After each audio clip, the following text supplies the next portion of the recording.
is not suitable for all investors. Past performance is not necessarily indicative of future results. So stressful when the world's on fire. Good God. I can't look at this, guys. Like, my strategy is you buy it and you hope that you got a good spot. Yeah, but we all think you're crazy. You don't fight this. No way. The markets are freaking out and you don't think that anything is wrong? Come back tomorrow and I'll lose it all. Should be fun. Good morning, everybody. Still having issues with the audio here. It is the 27th of May, and we are higher. Coming over here, I'm just going to show you the footprint first. So again, yesterday, pretty wild move down there. Look at these 20, 30,000s trading down in here. A lot of volume down. They all just puked on that China news. And then in the overnight session, okay, they retraced that on basically no volume, but that's okay. It's the Asian session. It happens. Coming up here, again, another push higher. And now following, I'm noticing that for the past 3 hours, we've been building volume lower, lower, and lower. But it's not a ton of volume. I mean, it's the overnight session. It appears that the flow that is really dominating the overnight action is flow from Europe off of some European stimulus. They're putting some $800 billion into the European markets. And that appears to be the thing that I can identify that seems to justify the flow coming in here. If we come over here and move this, my audio is still not quite all there. I'm still figuring out how I get it to do it correctly here, but whatever. This one should be, yeah. Anyways, it doesn't matter. So, here on the, where is it? Oh, it is on this one. So move it. Just move it so that you can see the full screen, right? Oh no, we don't want to do it like that though, because then you can't see the. No, wrong one. There we go. Okay. So, volume profile. We're just looking here. Remember that yesterday we were at 3,010. And there was a decent amount of volume traded there. Further commentary from UK Breaks negotiator Frost, just stating we are still at a relative. Anyways, so hold on just a second. Okay, so we traded most of the volume here in the 3,008, 3,010 level, and now we're at 30. So if they push back down, that's a spot to look to. If we're going up, I mean, man, who can freaking say? I don't really, there's not like really like crazy resistance until, well, there's this one spot here at 30.37 that maybe matters, but I don't know. Like these kinds of levels from that far back, why should they matter now? I don't think that they really do. So when we're moving up, you kind of just have to take it as she goes, right? So, with that said, need to come through here. Oh, I don't need this chart anymore.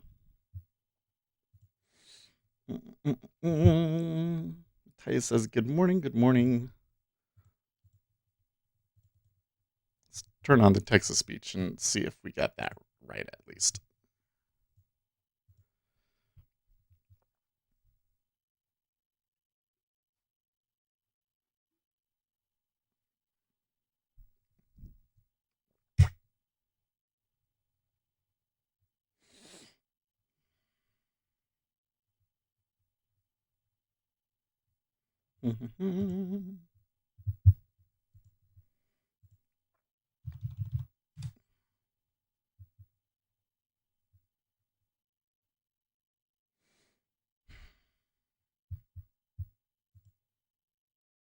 Speculator Seth Day Trading says test.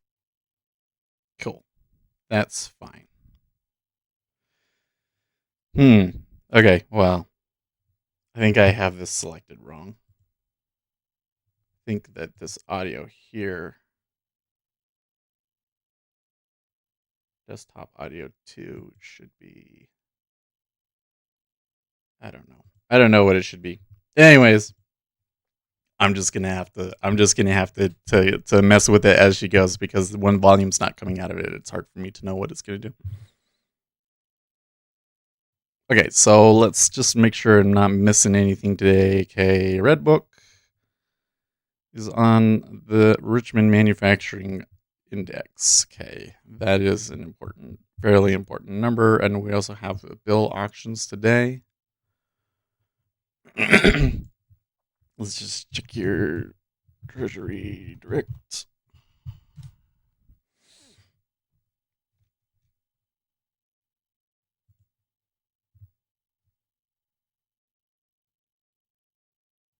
Okay. Yeah, the 27th. There's actually some tomorrow as well.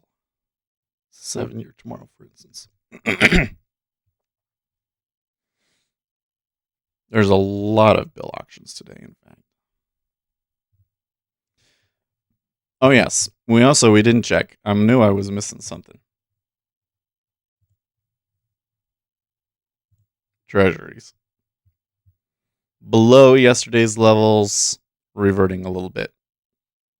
So yesterday's low was 26. We're back to 26. By the way, that was where a lot of volume traded. And notice now, today. Yeah. Trading it almost all below that.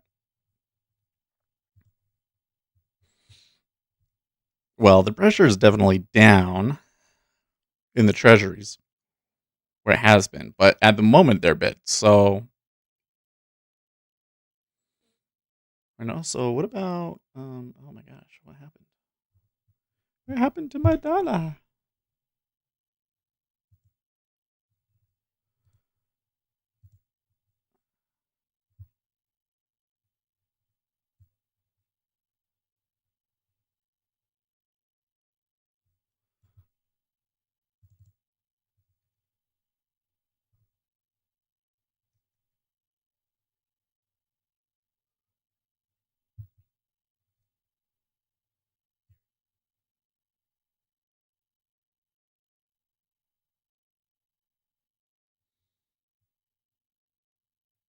Wait, where did it go?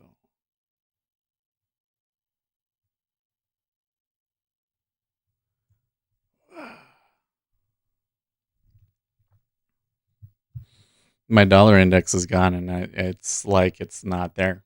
It's like the indicator's not there. That's weird.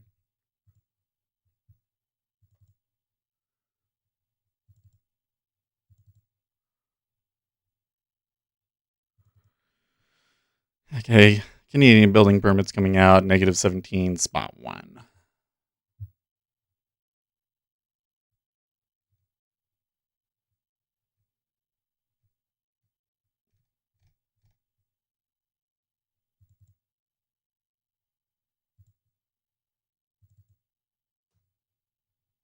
Oh, okay, here it is. Why did it disappear off of my chart? That's so weird. Well, there it is.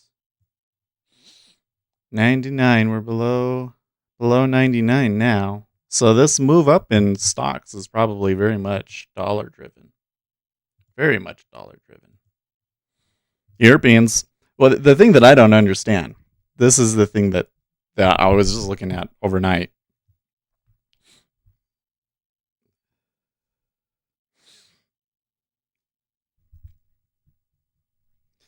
The something that I find odd is that when the Federal Reserve injects capital, it's bad for the dollar. But when the European injects capital, it's bad for the dollar. Okay. Whatever. But I guess, though, it means they're going to move over. There's going to be more investment in Europe, and that does improve their currency, I think. So I don't think it's completely nonsensical. It's just kind of interesting the way that works out.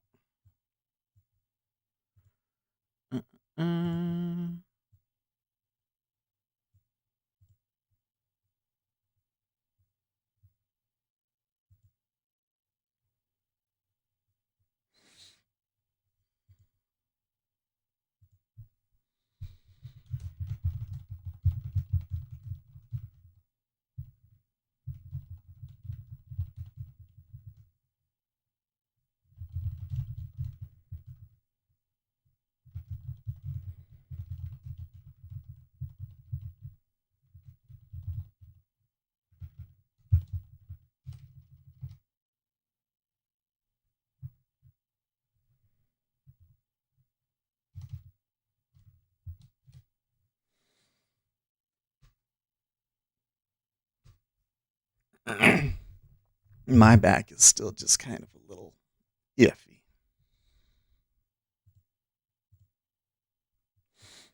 All right. Well, let's focus now.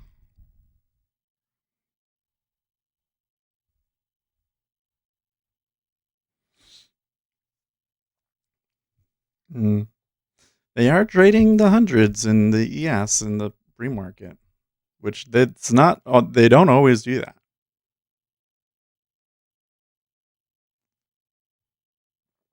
I'd say maybe 50-50.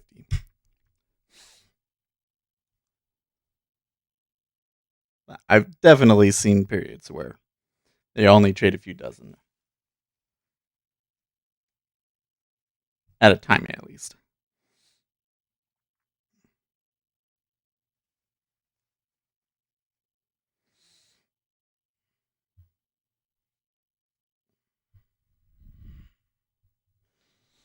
So we got the Richmond Manufacturing Index. Isn't until 10 o'clock Eastern Time. Might be somewhat choppy day until then. Sunday Driver says morning. How are you? New name, welcome. About Twitter. While we're waiting, something else we need to keep an eye on today is Twitter. Twitter. Let's open them up in TradingView.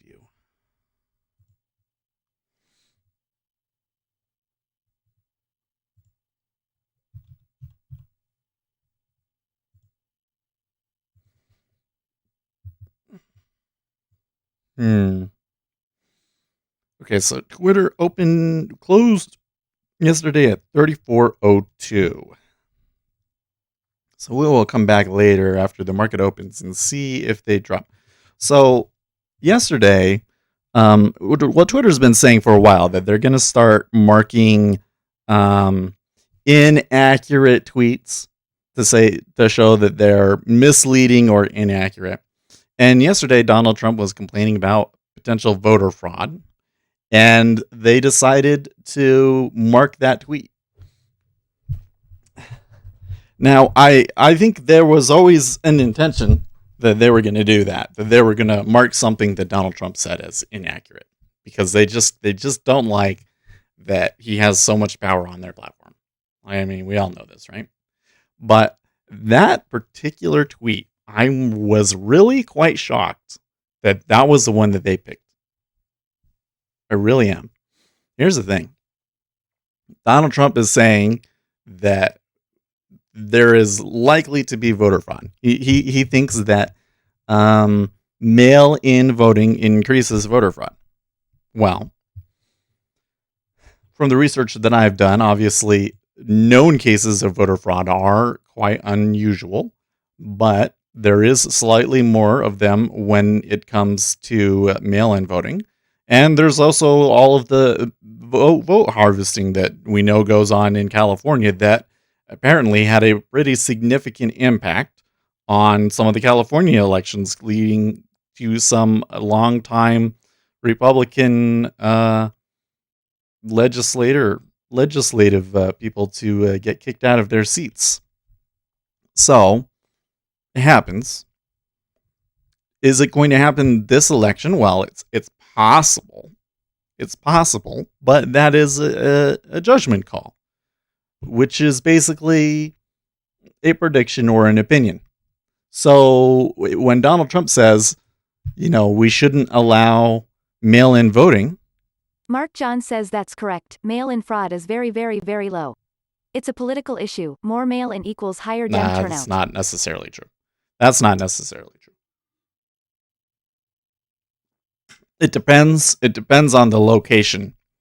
So if you do it in Utah and you do mail-in voting in Utah, probably you're going to get higher Dem turnout. Why? Because everybody knows that the Republican's going to win, and nobody can be bothered to go all the way down to the voting precinct if they know that their candidate is going to lose.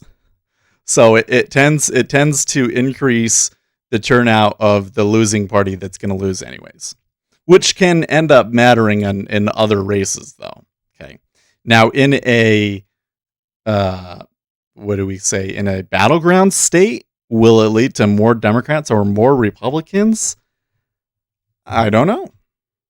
Hard to say. It's very hard to predict. I think that the turnout in general is going to be Sunday very Jumper says hard. it isn't what has happened in the past, it's what happens in the future. Mail-in fraud possibility is quite Thank high, you. particularly in tight elections. So that's the whole thing, is like whether or not it happens is irrelevant. Whether or not it happens is completely irrelevant to the point, right? Because the contention is that it will happen, not that it has happened. And whether or not it has happened in the past is irrelevant to the possibility of it happening in the future.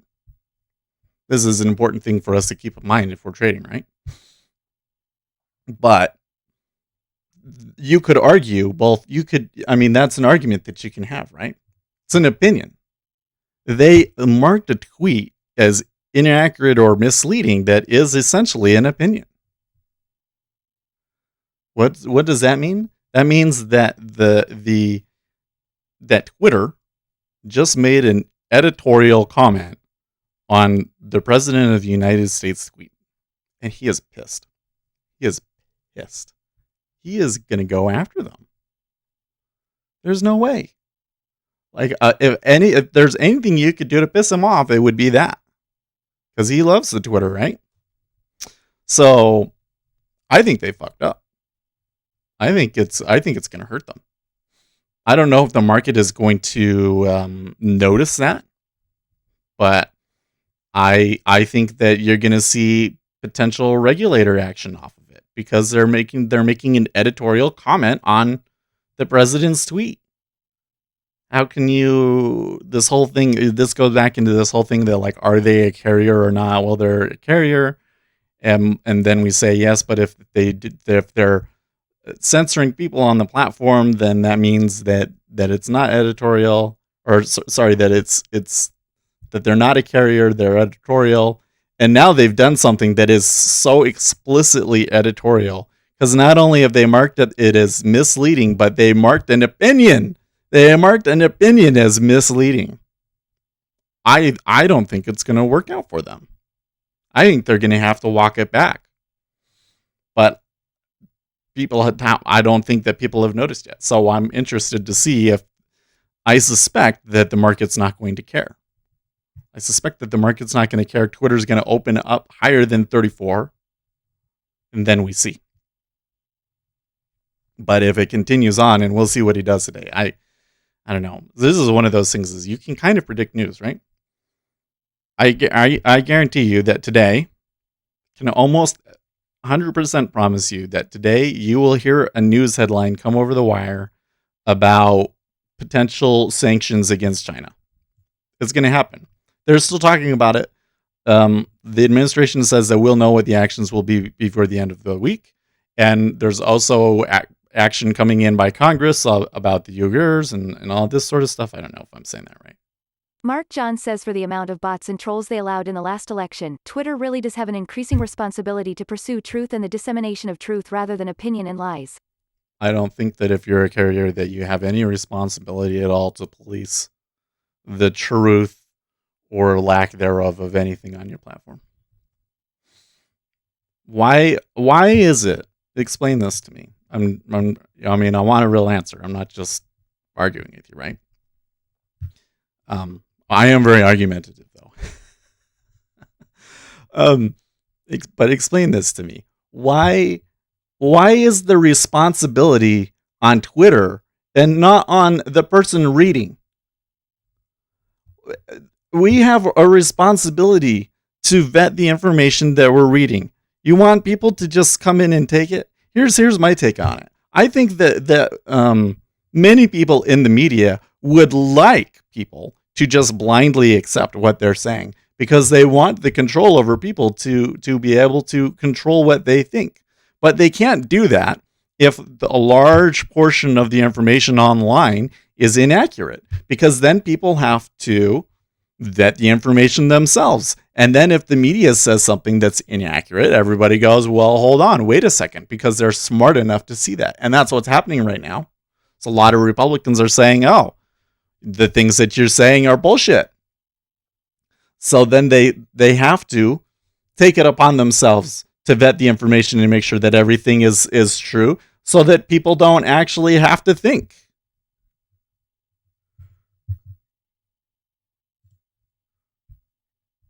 Sunday Driver says policing the truth is exactly what allowed social media companies to avoid government regulation. Once they start acting as publishers, they are then liable for content.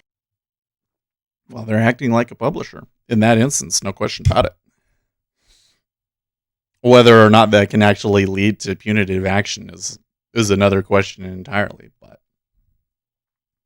which is probably why I think that the market is going to try and ignore it. But it's interesting, isn't it? I think. I mean, maybe it's just because, I'm a trader. But like to me, I don't just blindly, if I hear something over the newswire, like one of the first questions that I ask myself is like, is this really an accurate representation of what's really going on? Is what I'm hearing an accurate representation of what's going on?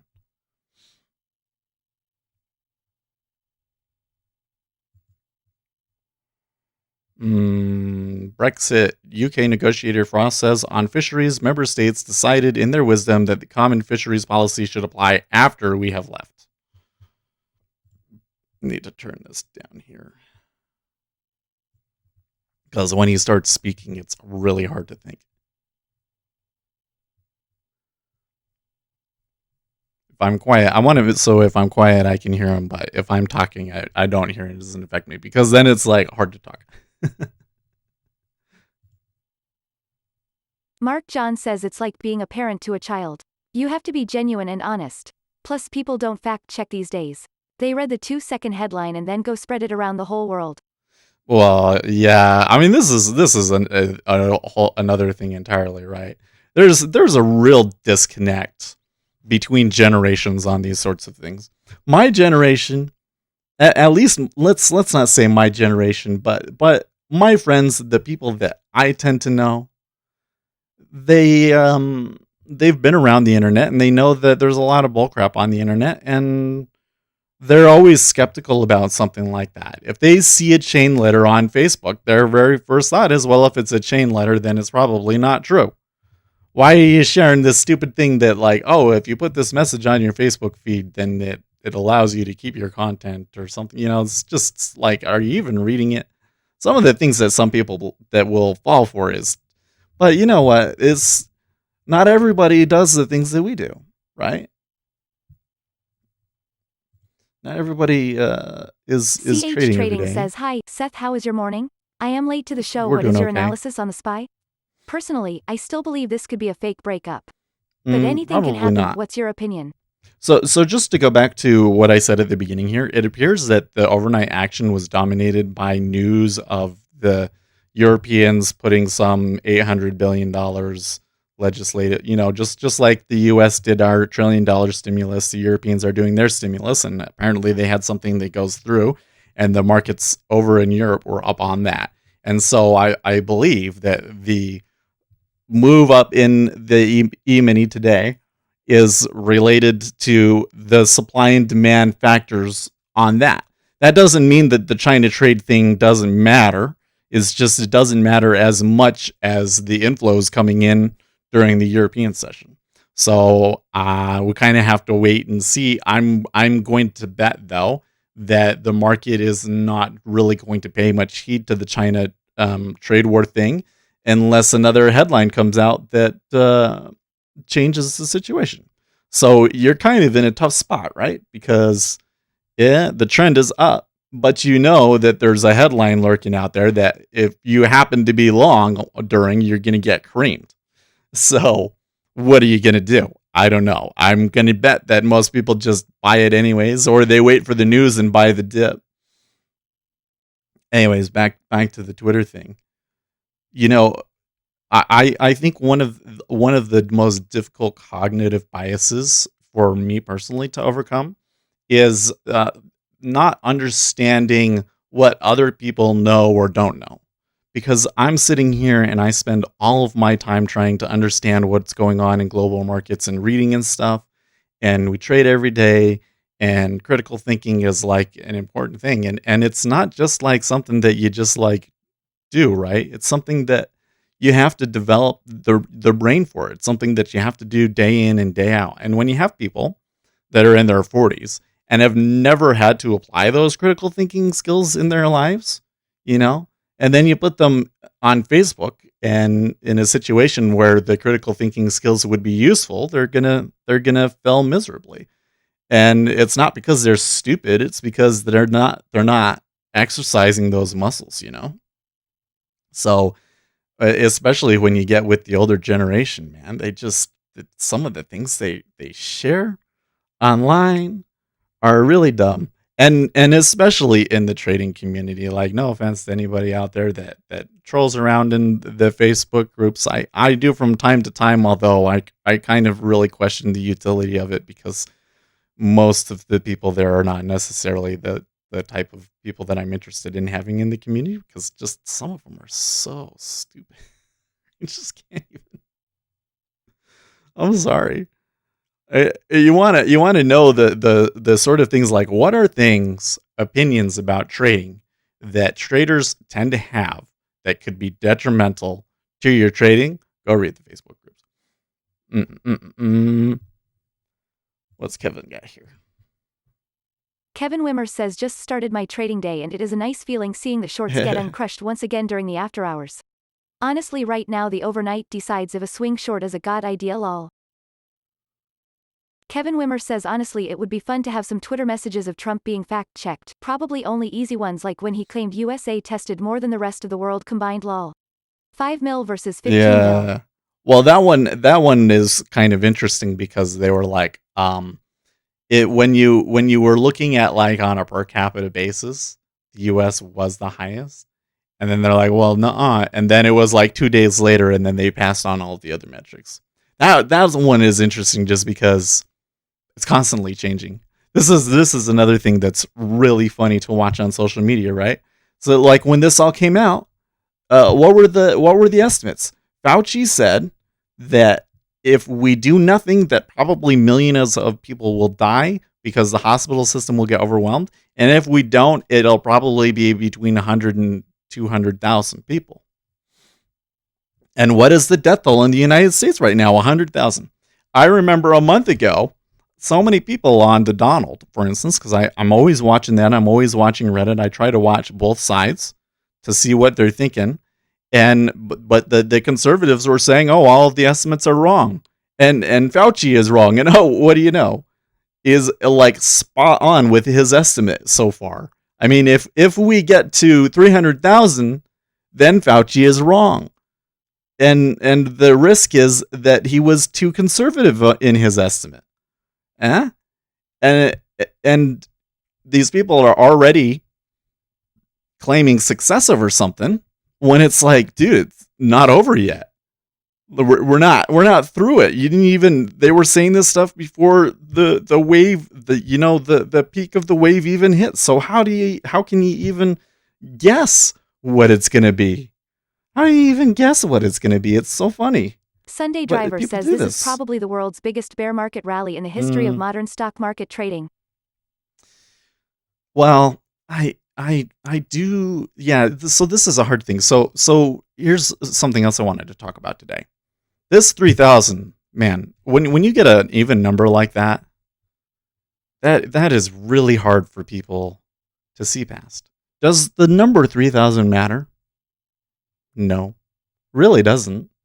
Really, is what matters is what companies are actually worth, and that's what we are here in the market to determine. But because that number is so big in our minds psychologically, it's hard for anybody to look past it. So it's kind of like, especially when we're so close, and you can say, okay, so are we more fairly valued at 3,000 or at 3,025? Who knows? You can't. I can't say. The existence of the number there. Hold on.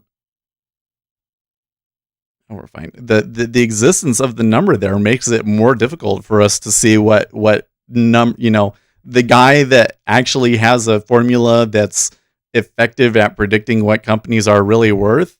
That guy, it's hard for me to see him in the tape because of the 3000. Kevin Wimmer says the Nasdaq is surprisingly bearish during the overnight. Dow and S&P by far stronger. Okay, China expected to impose coal import restrictions, says Financial Times. And the market is coming down here. Wanted to wait for them to go to that 3022.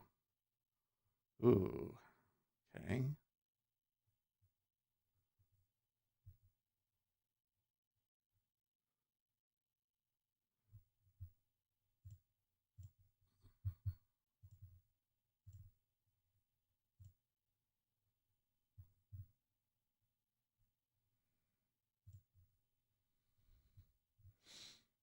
Okay, one of them hit, but not the other one. Okay, they're coming down though.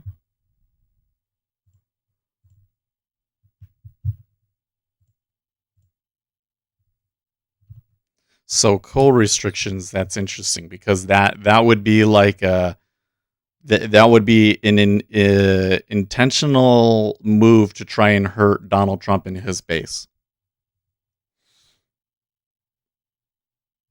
Here's the thing about this one. I'm going to add you on auto read, and I'll just stop if you guys interrupt me. The administration is talking about that they're going to do something. They're going to do something. The higher the market is, in my opinion, the higher the market is, the bolder they are likely to be, because they think that they have economic cover to be able to do it. And if the markets move down a little bit, then no big deal, right? Okay.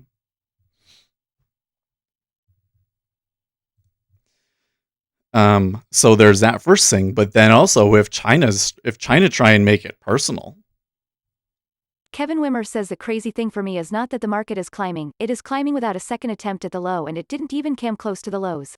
Often you have double tops or fakes of the low. Yeah, but I don't know. I mean, those are all kind of technical things, right? And I just don't think that those things have to happen. They usually happen, yes, but they don't have to happen. I think we should be careful with that kind of a thing. But I don't know. It is very much like there's this disjoint. Like there are definitely things pushing flow into the equity indexes. There's no question about that, right?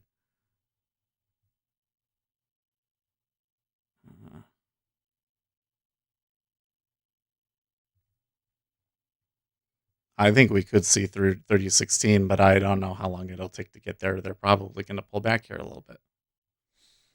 CH Trading says, hey Seth, do you have like a video that shows your trading strategy that I can look at it? I am 100% technical trader. How narrow? Sunday Driver I can't. says, how narrow see. is the rally in the equity indexes? We'll have to wait for the open to see what the breadth indicators and stuff are saying. Kevin Wimmer says, that's why I am not a swing trader. I would have shorted the shit out of the market and I would feel bad right now, lol. Right. Yeah, I feel ya. No, so the thing is that my strategy, I'm always, in my opinion, there is not some mechanical strategy that is 100% based off of market generated information that you can always follow and over the long run be profitable. I don't think it exists. I've had many people come in and tell me, oh, hey, here's this thing that I do, and it works. And I'll go back and I'll back test it and I'll find out that, okay, actually, before they started trading it, it didn't work. there's issues with it. There's drawdowns in it that they don't realize, and they just haven't been trading it long enough to see, or they're making adjustments to it and they don't realize it. So everybody does this, right? You have a mechanical strategy, but if it was 100% mechanical strategy, why wouldn't you just automate it? Because you still want to be the one to click it, because you want to be able to say, well, I don't necessarily want to go long right now because no justification for a higher market when 40 million people have been thrown out of work. Jobs will not come back as fast as we would like. Well, but so think of it this way though, Sunday Driver. What is it that pushes the market higher? What is it that pushes the market higher? That's the question you got to ask yourself. Anyways, so I'm always adjusting my strategy to the market. So that's why I kind of come in and I'll say, here are the things that I'm looking at, and based off of that, this is what I'm expecting the market to be like. And these are the sorts of things that I might try. Like right now, we're in summer trading. So even with this one that we got here, I think we could see 30.15, but I might just take it off right here. It looks like. Yeah. It looks like they've kind of found balance for the moment. We could go lower, but it's summer trading, and the trend is less likely to come through. So even if they trend, I'm not really willing. I really don't want to just like put them on and just like really try and write them, because it's the summer.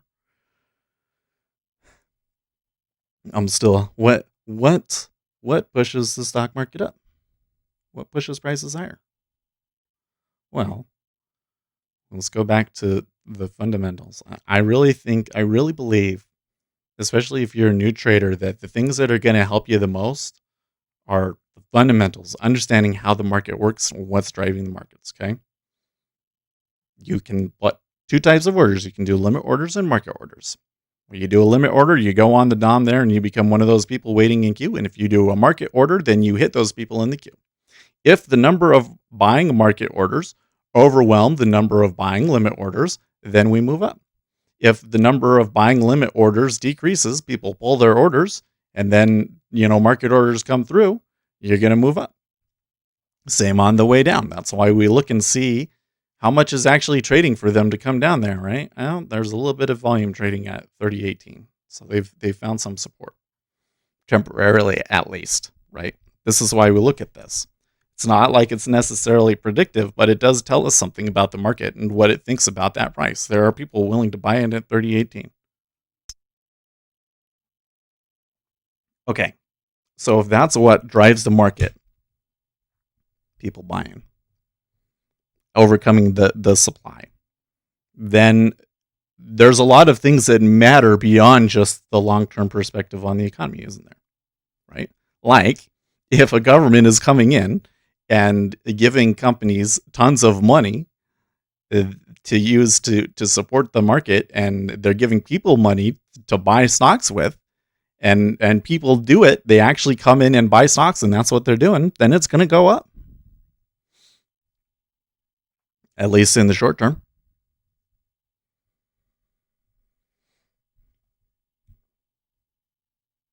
Yeah. That's kind of what I'm getting at. So in the overnight action, I don't think that we can sit down and say that the 30-30 is like, maybe it's a bubble, but we can't say that there's not a reason for it. There is a reason for it. The buyers out overwhelmed the buy side supply. The sellers. Yeah.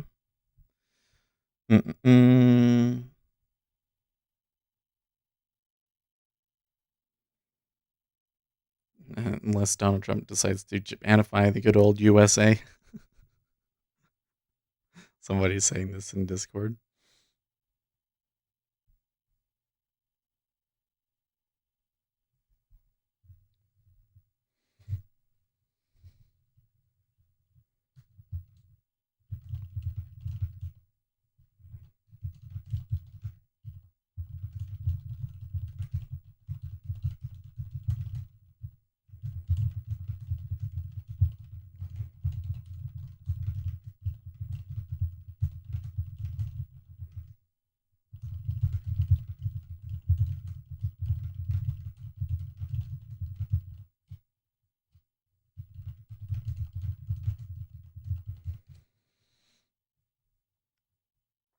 Yeah, I really think in this situation, I don't want to be holding trades. I don't want to be holding on to trades because the pressure is probably still going to be up.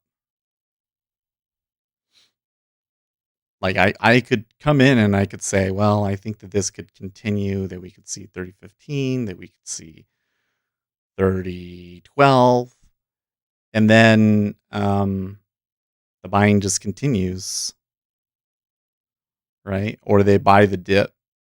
So it's probably better if things happen to catch the momentum as Vincenzo it C happens says to thumbs take it up. off. That's kind of how I'm trying to play it today. But then the other thing, and to the point that CH trading, and I'm wondering if he's saying that because he's been looking at what I've been posting, but I don't think that you want to have 100% technical strategy. I think that there's a lot of people out there that think that their strategy is 100% technical and they don't actually realize the ways in which they're um, incorporating fundamental data into it. Looking at what the market is like and using that to guide their decisions. There's significant fundamental limitations to basing your trading decisions completely off of the market generated information. One of which is primarily that market generated information is not really very predictive in my experience. Only on the very shortest of time frames can you really find stuff that is truly predictive. Which is, when I say predictive, things that have a greater than 50% probability of happening. But one thing that I think that technical analysis can be very good at is improving your risk, showing you situations where you have a skewed risk reward setup, right? So if you have a skewed risk reward setup, and then you combine that with your fundamental reading of the markets, knowing what kind of headlines are likely to come through, trading them when you hear them. I know if a headline comes out, if the guy on the news squawk came over to the news squawk and said, U.S. administration announces sanctions against Chinese officials, yada yada yada yada yada, Vincenzo market will go down. says, Seth, there's a proven history of outsized returns from trend traders, though, no? I mean, I don't know. Show me.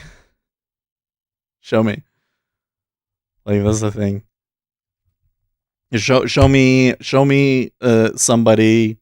Show me like 5 years. I mean, I'm always the amount of proof that you need, I think, kind of depends on what you're talking about. Like in Discord, when I give people, flares, because really all it does is change the color of your name.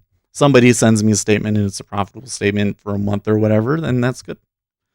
But if we're talking about the efficacy of technical analysis versus fundamental analysis, then I think that we have to sit down and we have to say, okay, so if you trade trend for 5 years and show me your stats, and do you really get outsized returns from purely trading trend? I've never seen that before. It doesn't mean that it doesn't exist. It's just I haven't seen that.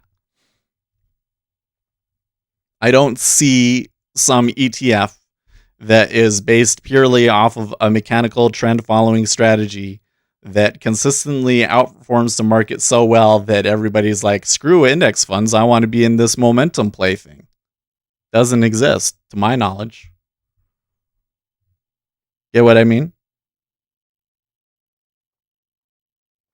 You're smelling what I'm stepping in. When I'm on stream, can you guys see the color behind me kind of being all weird and funky? Like the lights are, you can see lines coming down. Let's see. Let's look. No, you can't see that on stream. That's weird. What happens if I make it like big? I don't know.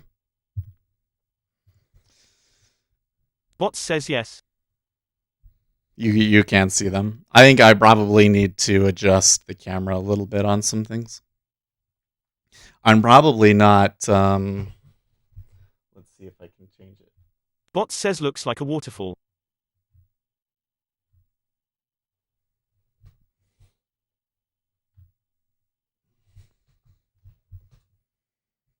That doesn't completely get rid of it either.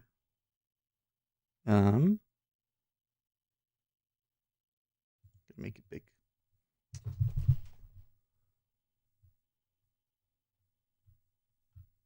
Vincenzo C says looks fine to me.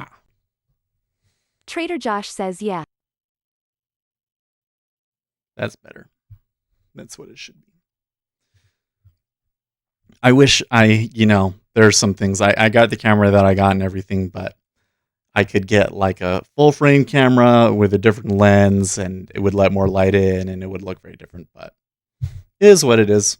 It's okay. Probably I can just, probably if I turn these lights up a little bit.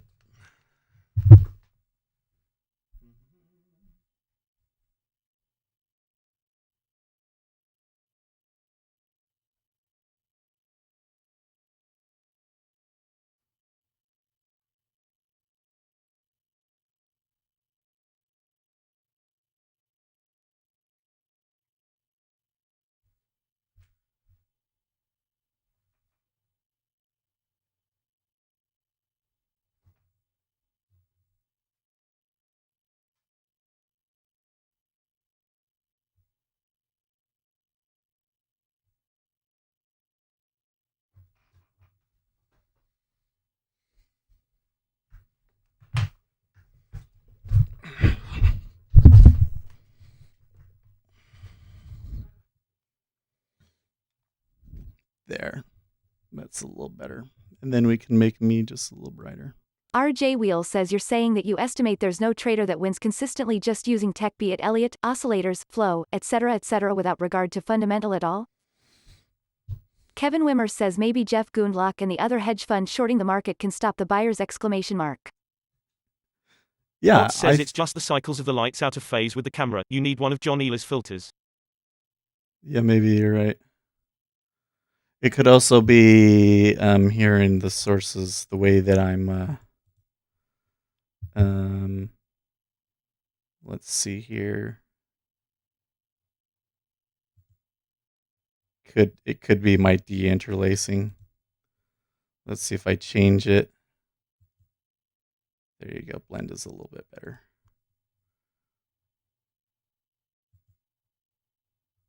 Let's make this go all the way up.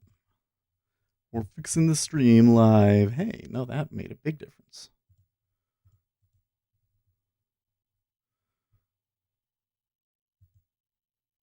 Linear 2x is no good.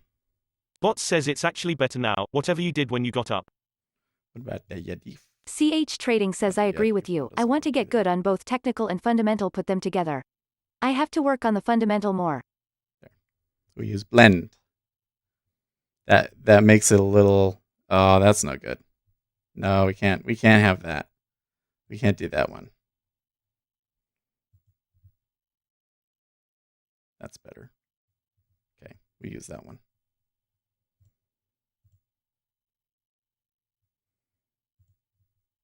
Cool. I think it looks a little bit better, and I like the color better with what we just did. You're gonna get less graininess in the background. Anyways, I think that if you do purely technical analysis, you're gonna find people that will have profitable time periods. But so let me take this. Let me try and argue it from a different direction. These firms that trade robots, do they have their robots and they say, okay, when we cross this moving average and this X thing happens and all these conditions are met, and then I go long, and they have those conditions and it's always set like that, and they just always take that because that's the way that that's the way that most retail technical analysis. That's the way that most retail technical analysis traders do it, right? is we say, okay, I have all of these indicators, and when all of the conditions are met, that gives me enough confidence to take it, to say that I'm not taking a bad spot, right? Uh, they don't. We know that they don't. What do? They have a machine learning algorithm that looks at the most recent data and adjusts their trading strategy to account for what the market is trading like right now. And they try and use kind of rock, paper, scissors type logic to predict where the meta might be going in order to gain an edge and make it that way. And that's the way that they make money. So are they really doing well? They're getting it off of randomness, right? So if you have these robots out here that can basically backtest like every strategy that you're ever going to come up with, and the strategy that they come up with is probably going to be infinitely more complicated than anything that you do, then how can you actually gain an edge through purely technical analysis, right? But then at the same time, why not just let the robots trade it? Well, because the robots can't necessarily read the news and know how that affects stocks. So then if you're going to trade as a human, doesn't it make sense that you should incorporate news into your analysis? Yeah? So there's my argument from the other direction. Because I don't deny that people can make money. I mean, people have shown me statements. They're using a technical system and they were profitable for a time period. I've never seen somebody show me like 4 years, you know. And I think to really settle this debate, that's what we would need to see. And I'm not saying that it doesn't exist, just I haven't seen it. And you would think that if technical analysis is really so effective, that it would be easy to produce that, wouldn't it? But that we don't see it means it probably doesn't exist. And it only makes sense that it probably doesn't exist because we know that markets are more complicated than that.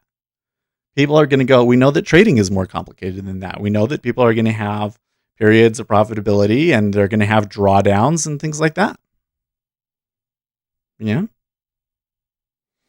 If you want to avoid the drawdowns, then you're going to have to find a way to make sure that you're always on the right side of the market. And that's going to require a really, really effective Kevin Wimmer says, look I at like the the Axia fundamentals. guys and do sort of both. They often trace during ECB, banking statements aka fundamental, and on the other side really like to use those flags which are technical. Yeah. Well, when you look at the Axia, because the videos that I've seen from the Axia, what is the basis for their trade? They have chosen the direction based on a plan that they set up ahead of time about what the news is likely to be, so that they know all of the pieces of information in that news that matter, so that when the news hits, they know exactly how they want to execute it. And then they use order flow and technical analysis and so forth to actually determine where their entries and stuff are. But they don't just go in and say, well, it moved up. I don't know what the news is, but my RSI is overbought now, so I'm going to sell it. They don't, right? Doesn't make sense.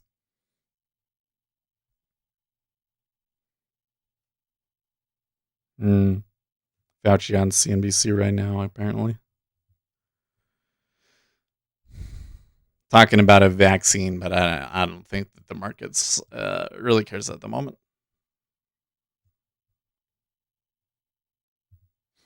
By the way, even though I saw a little bit of a slip lower after I got out, look, now we're higher. So I think so far my plan for the day is working out. Of course, didn't get a ton off of that. It was like, what, $15? Yeah.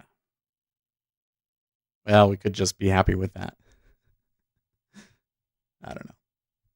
I think we're going to get more opportunities, of course. The market's going to open up here. We'll see what they do. So I don't know if they're going to buy it or sell it. I think that there's going to be a lot of people that are going to want to sell it. But I don't know if they'll win. So there's reasons, there's definitely flow that is long.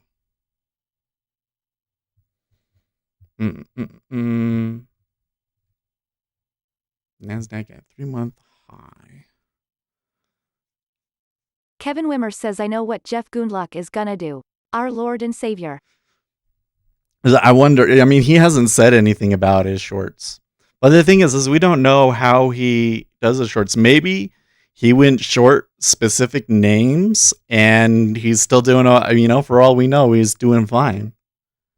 He hasn't said anything about it. Maybe he puked. Maybe he just took a short one and it didn't work, and maybe he'll try again later. One of the things that's interesting about this market is there really is a lot of short interest from the stats that I've looked at. And usually... Kevin Wimmer says he is martingaling the shit out of the S&P. Yeah, maybe. The tendency is, and again, that doesn't mean that has to be what happens, because I can certainly think of places where that didn't happen. And they're talking about coronavirus vaccines again. Usually when there's a lot of people short, they have to go and stop out the shorts first before the move can actually happen, That happens all the time. That happens every day. That is something that happens every day. Now, I've certainly seen places where the shorts just end up being dead wrong. Like, think back to like last, November, around that time, October, November, last fall. And there was a lot of in the treasuries. Remember that? People saying that the interest rates need to come back up. And then the coronavirus thing came in and those shorts got completely blown out. CH Trading says, who are we talking about? I am sorry for the ignorance. Oh, okay. So Jeffrey Gundlach is a fund manager Kevin Wimmer that says, is well known. I still remember the Trump election. Rip George Soros shorts. He is considered the bond king. He is the leading performing asset manager in the bond space, Jeffrey Gundlach. And about a month ago or so, Jeffrey Gundlach said that he was going short, that we were overvalued, and that we needed to go back down and retest the lows. And since then, what we get is we'll get headlines and we'll get really, really quick downfalls, and then the indexes will just trade back up for no reason at all, and it just keeps going. So he's not getting his trade. Essentially, he's not getting his trade. By the way, there's a lot of activity in the 10-year today. And that activity so far has been up to the 138.30 again. Ross Sorkin and Joe Kernan have a major bust up on CNBC TV. Probably a good thing they're in different offices, or this could have gotten physical. That's not the first time that Ross Sorkin has gotten into it with somebody either, has it? Oh, Donald Trump tweeted something. What did Donald Trump tweet? The radical left mainstream media, together with their partner, the do-nothing Democrats, are trying to spread a new narrative that President Trump was slow in reacting to COVID-19. Wrong. I was very fast, even doing the ban on China long before anybody thought necessary. Kevin Wimmer says, I still remember the Trump election. Rip George Soros shorts. I think that there's a lot of the time the shorts end up getting busted out, even though they end up being right. But then sometimes they do win, and it's probably not very predictive. We were having this discussion last night because we have one guy in chat that actually has posted some really good trades.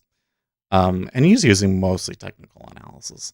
But he's looking at a lot of things like put-call ratio and stuff like that.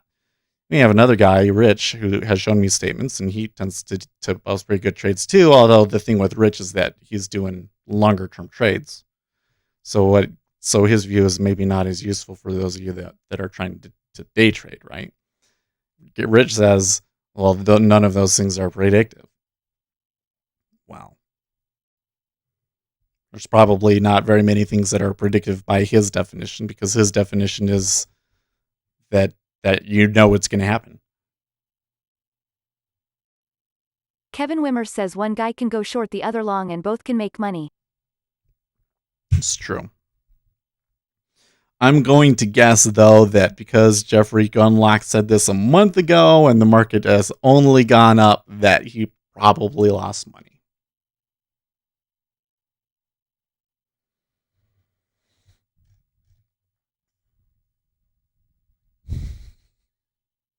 Rand Squawk retweeted that Donald Trump tweet saying that if you ran a script to produce an auto-generated Trump tweet, it would look something like this. That didn't look to me like a real, like, Donald Trump is thinking about this thing and he really wants to talk about it. Or that just looked like that was his standard PR thing. Like, what is the vulnerability that we have right now? This narrative that he was too slow. Kevin Wimmer says you can't lose money if you don't close a trade and ignore stops. Big brain time. Yes, you can. So how can I put this?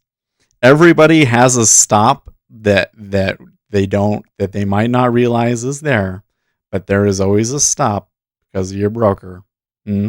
Your broker is a stop, and if you lose too much, they'll take you out of it. Sometimes they'll take you out of it just because the market's getting too scary. I've had that happen to me before. Do you guys remember that one? Oh man, it kind of makes me mad. I had a long, and I was thinking of getting out of it at a certain price, but I canceled my order. And then this was back during the Chinese trade war stuff, and things got so crazy, and the market volatility was so high, the app just took me out of they just made me take the profit up there. And it continued through, and I could have made a little bit more. That happens. They can do that. There's like too much risk on, and they have to take people out of trades. Of course, that's why there are those edge cases where who you choose as your broker matters. Okay, so this is a pretty good downturn there. When it started coming down across this, I thought, well, I don't know if I really want to mess with this. I'm actually still thinking I don't want to mess with it because 5 minutes to the open, I don't know. Sergio Ortega says morning. The Fed balance sheet hasn't closed here either since February 24th. If things return relative normality, I'm afraid to guess what the price the ES NQR Dow may trade. Kevin Wimmer says, well, it depends. Don't want to do the math right now, but he has a multi-billion-dollar hedge fund. If he goes short one contract, he could easily sit it out until the S&P is at 10,000 lol. Right. I'm a bet, though, that a hedge fund doesn't do it that way.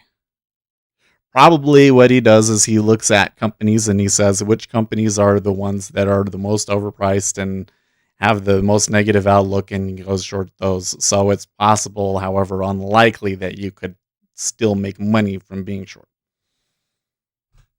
And it's going to be hedged against a bunch of other things. For instance, a lot of this up movement in the markets has been because of dollar weakness. So hedge yourself against it, go long the dollar. Right? Things like that. Let's see here. I got a couple of other tweets from traders I want to read here. Kevin Wimmer says, yeah, but wouldn't you short the companies instead of calling out a 2,863 short in the S&P? Yeah.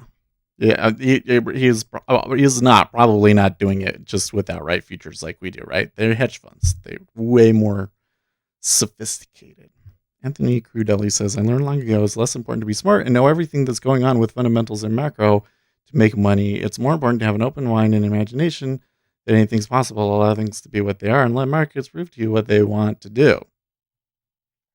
Well, that's true.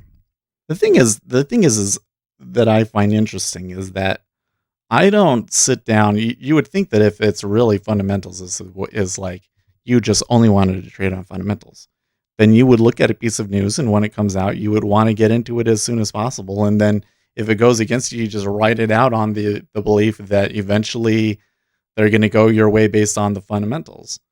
But we know that sometimes we're wrong about things. And so that kind of a strategy isn't really very smart. So you kind of have to, it's like, you don't necessarily want to be the first person. You want to be early, but you don't necessarily want to be the first person, right? You want to have a little bit of trend going with you. It's a bit of a it can be a bit of a conundrum. At the same time, I've definitely seen moves. It hasn't happened for a long time, but I've seen moves where the economic data definitely had a very clear direction of which an asset should be trading, and they didn't trade in that direction. and it went the other direction for a good 30 minutes before all of the shorts gave up and got out, and then it turned out that a fund was buying it up so that they could sell it, and that shit happens too. Hence why you have to be able to see all of the things.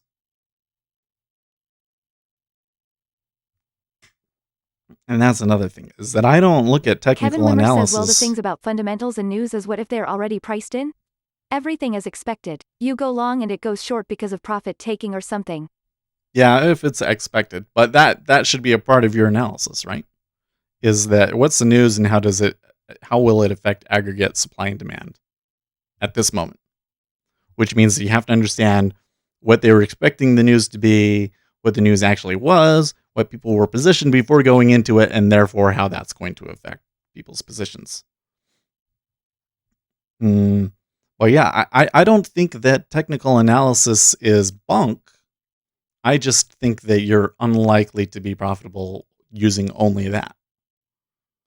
They're all little bits and pieces that have a little bit of edge and that you probably need to be involved with in order to, even to just break even, because the rest of the market is using it.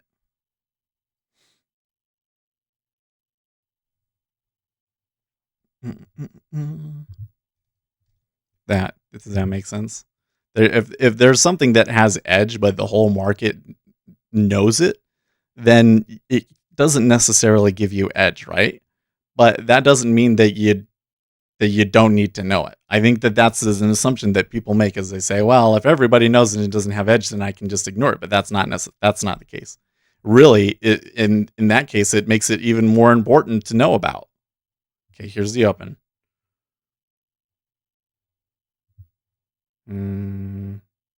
Okay, volume's not clear. It looks to the downside, but there wasn't like a huge impulse. So Kevin Wimmer says if everyone knows Jeff Gundlach is short, they want to squeeze him out, lol. It could be. Or at least the big banks would want to squeeze him out. But I think there's another thing on here, which is that there were some banks and stuff that bought because the Federal Reserve was injecting money into the system, and then things went lower.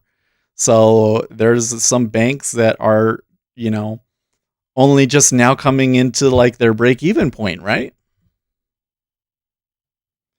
And they want to make money on it, and they're going to push it, And of course, the market could try and push against those guys and try and stop them out lower. But then if you stop them out, then it's like the economy falls apart, right? So that doesn't really make sense to go after them.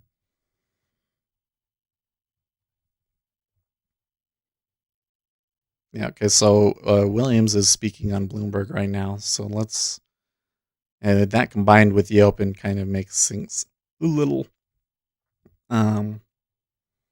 hairy.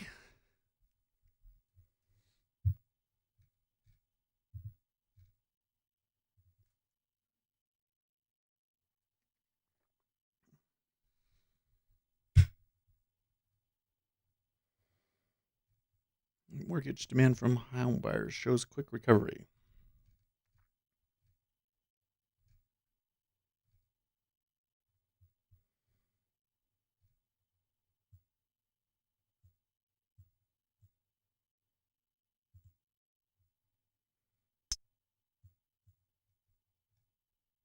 Okay. Well, this is a much tighter open. Look at how much they're trading at 3016. I mean, I have to open up my volume profile to see what's going on here, probably. 7,000 is traded back and forth there.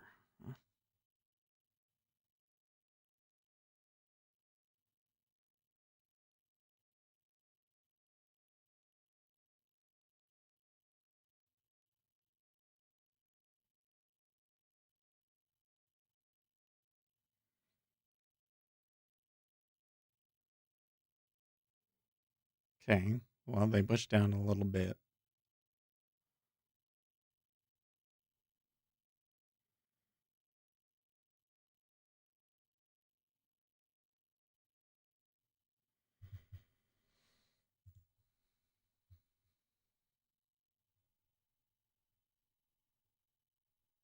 Hmm. Okay, so I can see my breath indicators and stuff, and I can see the advanced decline.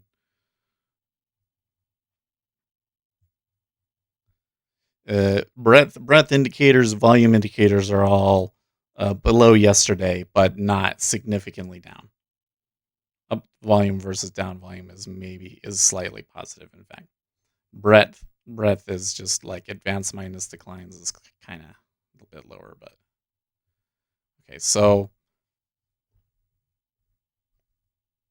in other words, even though we're selling right now, it there really hasn't come in and like really killed the market yet. And I guess that makes sense because like what we were saying is like the value area was like at 3808, right? So we'll see what happens. They get to 3008. Oh, okay.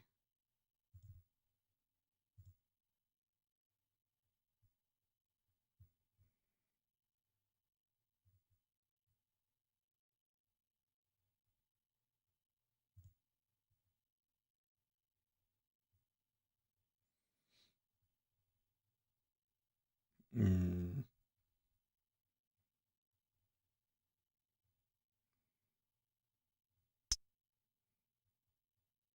I think I might have just fallen for some shenanigans.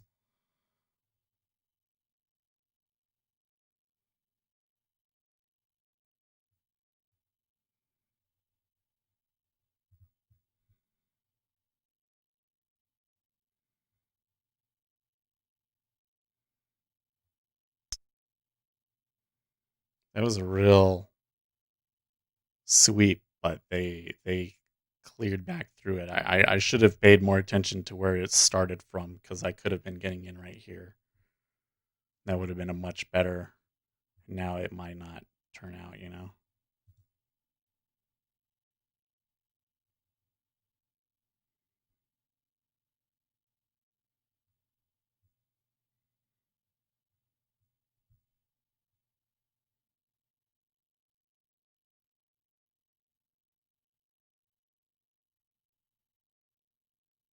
Mm.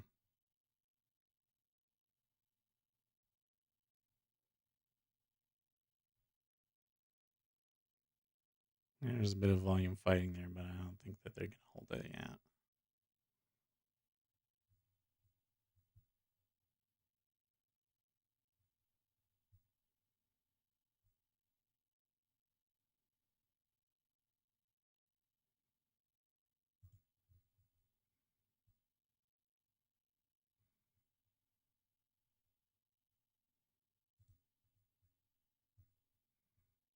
Bot says VIX range targets for ES minus 50% 2991.62, minus 100% 2965.75, plus 50% 3043.38, plus 100% 3069.25. Well, 91, that is a familiar number.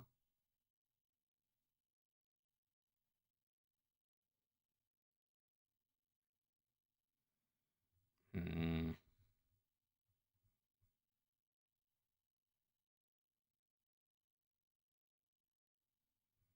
They're not filling me down there.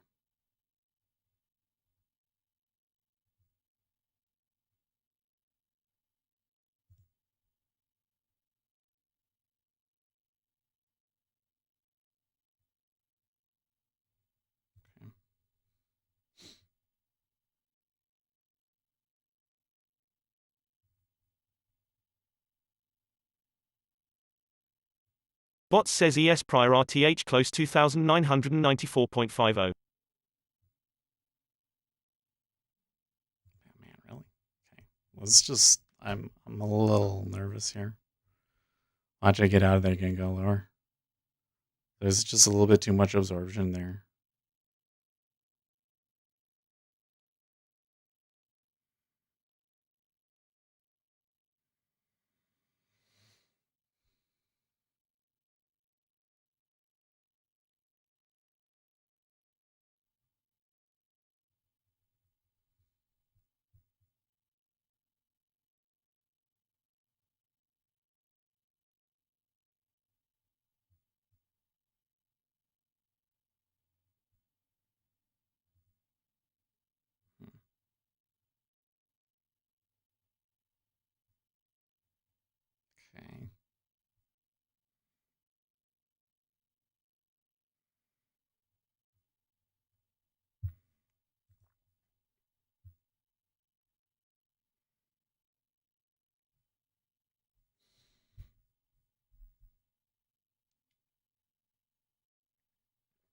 It looks like I just missed it right there, man.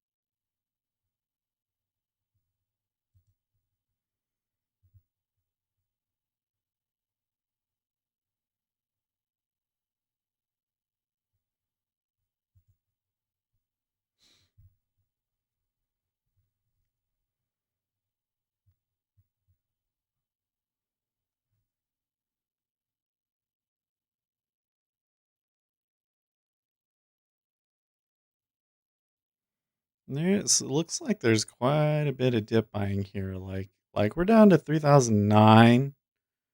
Look at how much they're trading there. So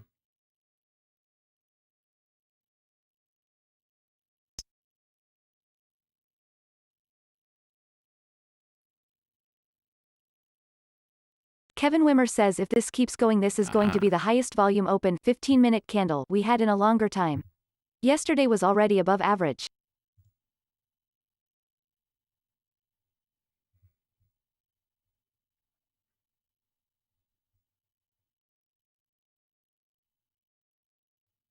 well, they traded that volume and got me out there, and now they've pushed a little bit lower. The thing is that one of the areas that I thought that they would have interest in, they just blew right through it. Like they really just creamed that spot. So I'm wondering if we go back to 3000 now, because that's the other side of the value area of yesterday.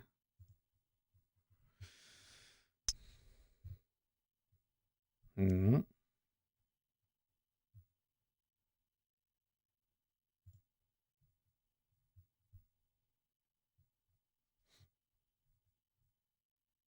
Not having much luck with the continuation trades, are we? This one's gonna, I think this might cause a pivot, in fact.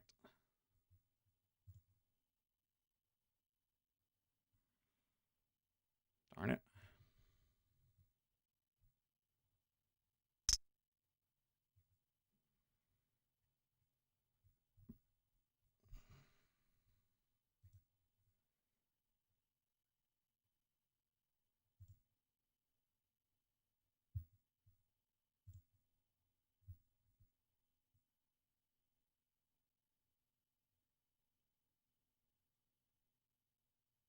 Kevin Wimmer says 3004 was London low. Guess there will be some stops below that.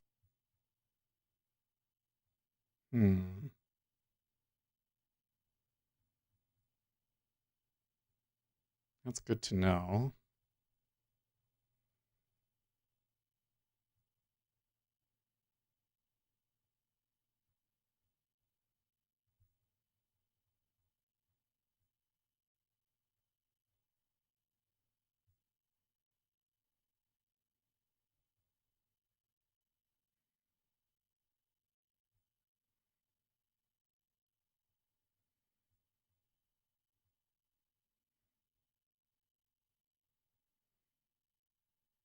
So they did pivot.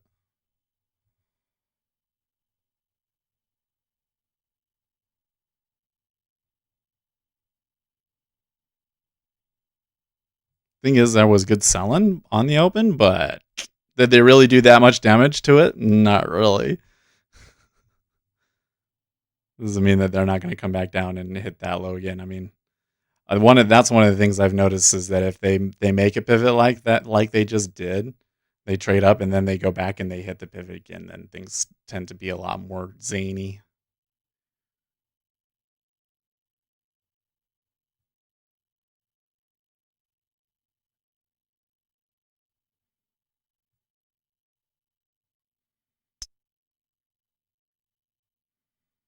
Yeah, there's some volume trading through at 4011.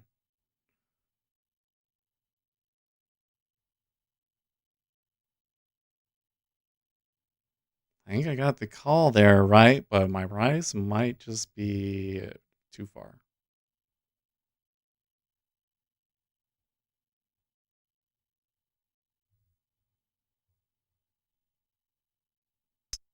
I'm having a very difficult time with it.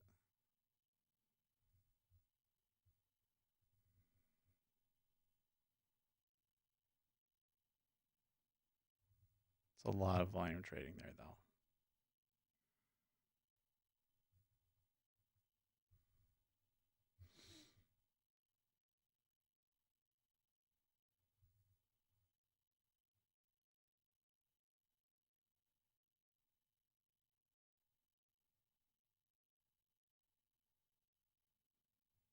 Okay.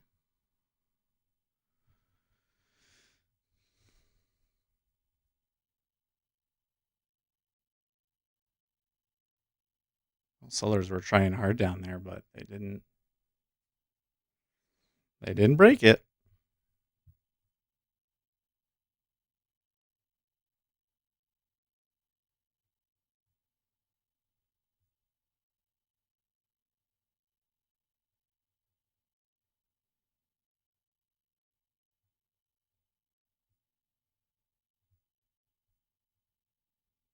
Nope.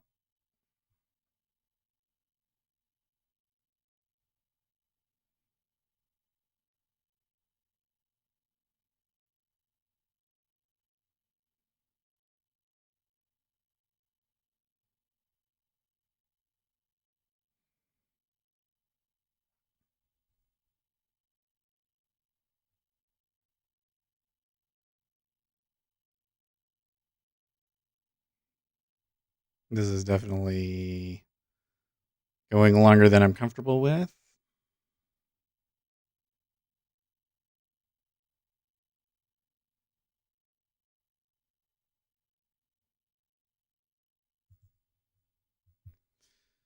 Oh, man.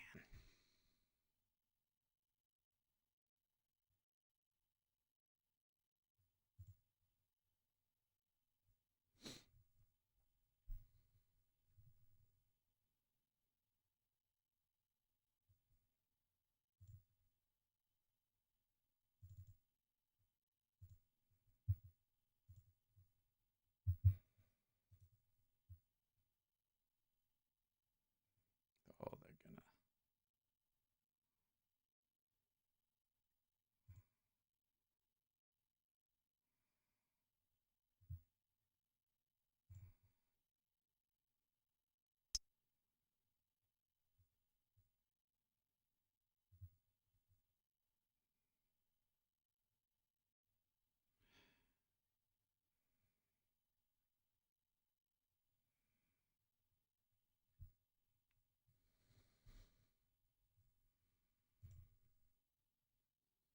Did you see that? Man.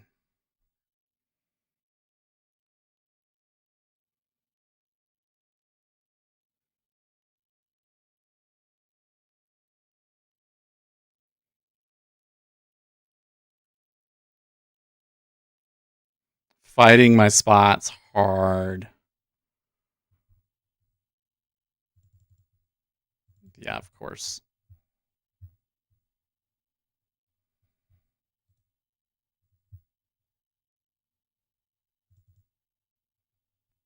Fuck.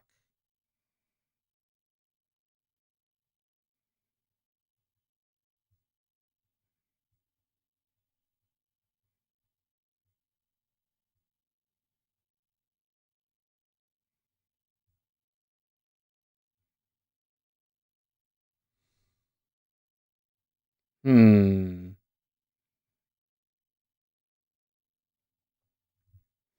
They're making the picks really hard, aren't they?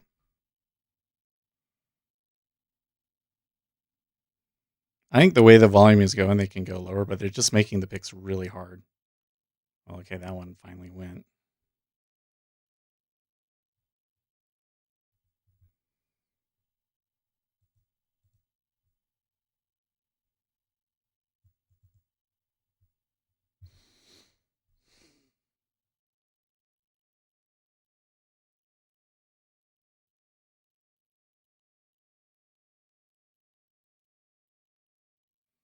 Bonds are really going, aren't they?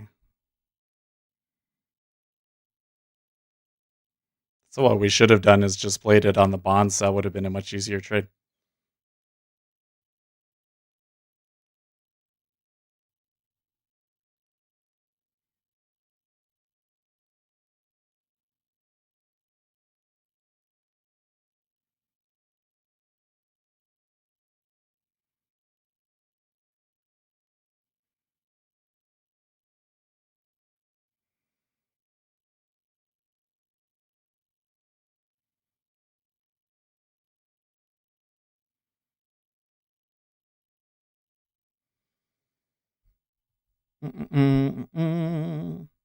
There's a big order at down below us apparently. Yeah, they're right there, $29.99.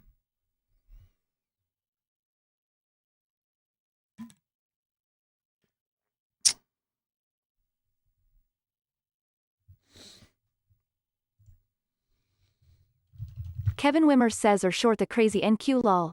Already below yesterday's low.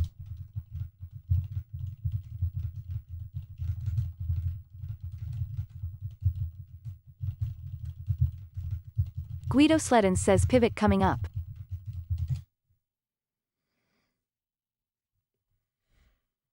So the way that it's trading around right now indicates to me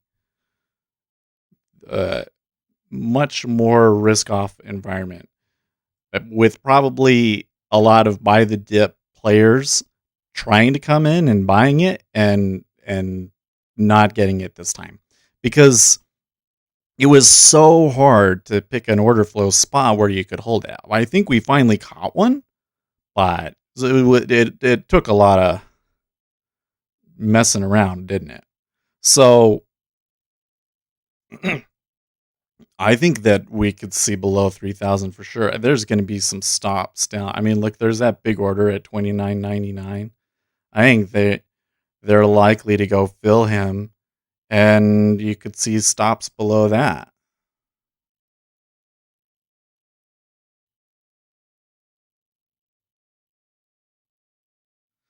How badly did I do trying to catch? Oh, it's actually not too bad. We're actually in a pretty good spot. So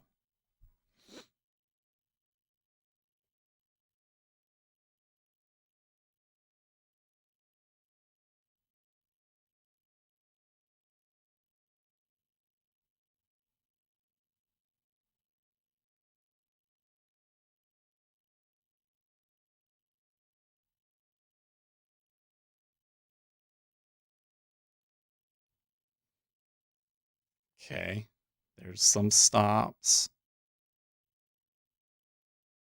They filled the $29.99 guy. Oh, like not even pausing for a second. 91 was the first target. Man, with the way that it's trading, I don't think that the first target would be enough.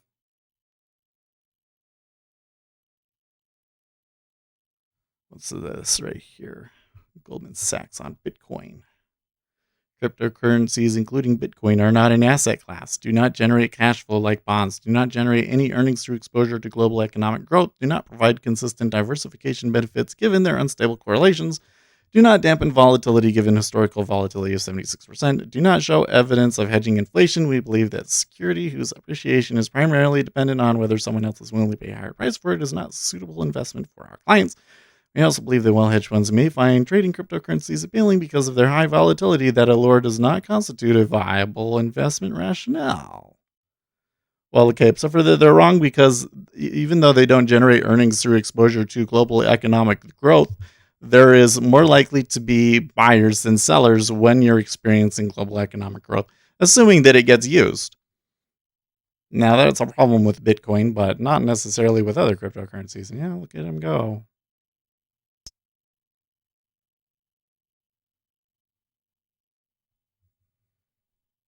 Okay, so we're gonna take oh man, I got one contract off here.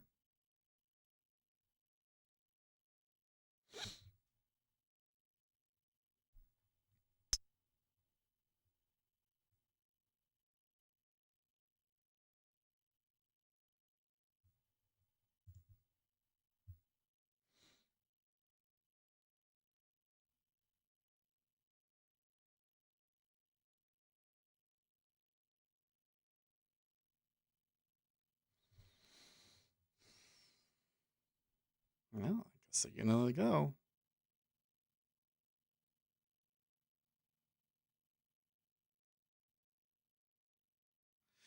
I'm seeing decent absorption on the down moves, but not like, I don't know. Oh, you know what? I need to change something over here on the ES. I'm noticing that I'm not getting the momentum tells.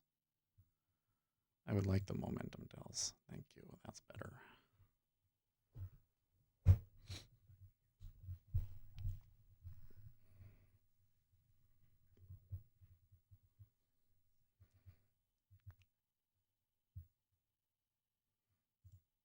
Okay, yesterday's close. We're now below yesterday's close. Although technically yesterday's, I think that the 90 level is a better level to base things on. Okay, here's the spot. Here's the spot. Oh, come on. Okay.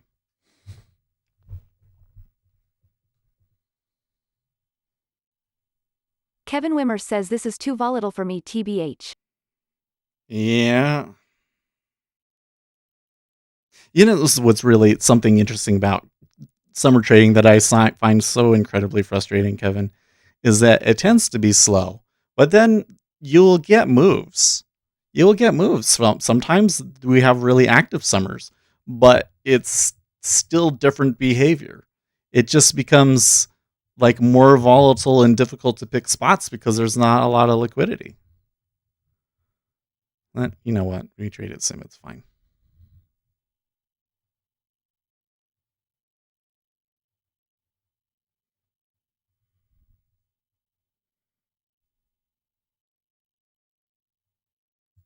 CH Trading says I am done, took 4 points on the MES.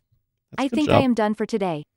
Yeah, four is what you want, and then you good. I say you good. I think 91 is a good target. So they're coming just short of that target, but it's kind of a zone, and I was watching there in that area for some absorption. I guess in the end, because we weren't there very long, it's not really a ton. Like, how much did they trade down there? Oh, a few thousand. I think that we're going to continue to chop around in this area, and that probably around 96 you're going to see a lot of volume trade. Kevin So we Wimmer might says well see- the overnight would have been nice. Wasn't there, but saw I would have 223 trade opportunities. Okay. Anyways, I think that CH Trading says good luck traders. Fauci was saying a second wave is not inevitable. So that's an interesting way of putting it. I would need to go and see him actually talking, but it sounds like he's saying that it could happen, but there's no guarantee that it will happen. Anyways, so I think what I would expect to see from this point is a pullback, right? And then we can go back down and we can see it. We'll see if they take that second target. But with the way that the volatility targets work and everything, and just the tendency is that there will be a bit of stop running around there, and then they'll push back up. So John was having it in 91, but let's see what my trading view one has. All right. So my trading view also has 2992. So they just barely came shy of it. I think that's good. I think we're close to the volatility target, and we're seeing absorption. That's a good trade. And we got a pretty good one there. Oh, could have been so much better, unfortunately. Which one was that one? Negative? Yeah. Oh, I did have a buy at 3010.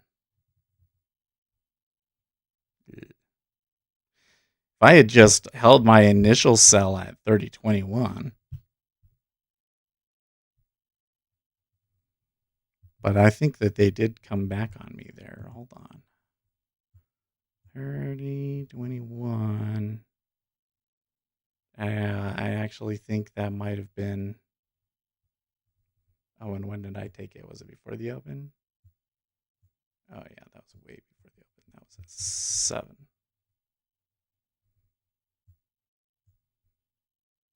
that was there. They did come back, so that was good. And then the next one that I did was at 11. And that one was also good to take off. And then this was the chop area. So I think was not the best. It was not the best on the order flow portion of it, but I think that the rest of our plan was okay.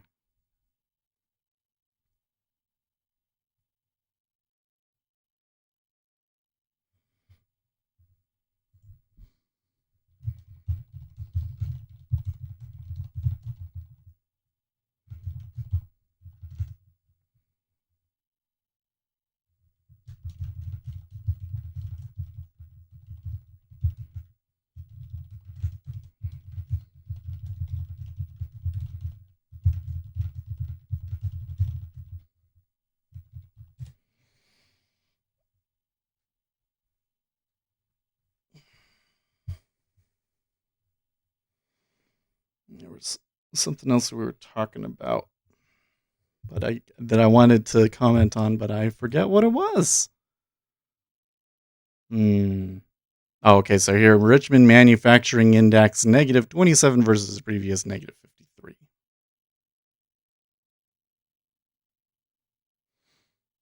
53. The Global Times tweets the U.S.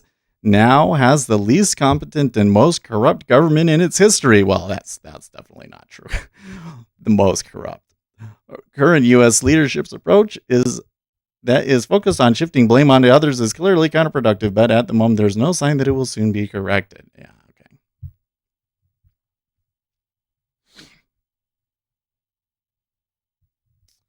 China definitely did some bad things there, right?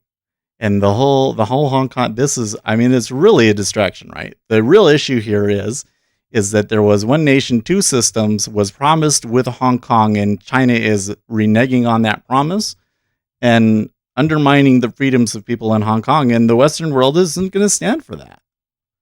Look at there, good move down there.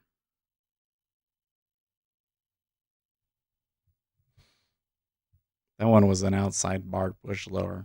I'm just going to wait. I don't know if when I say we have a pullback, this doesn't necessarily mean like you should buy it right there, but there could be an opportunity. Gary Rich says, well, good morning, TikTards. Hey, Gary, how have you been? How have you been?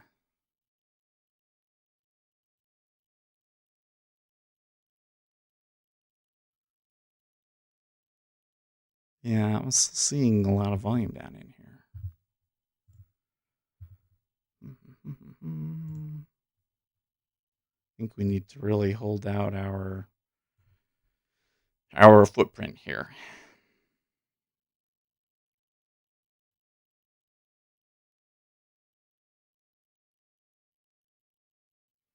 And they're racking up those numbers really quickly, though.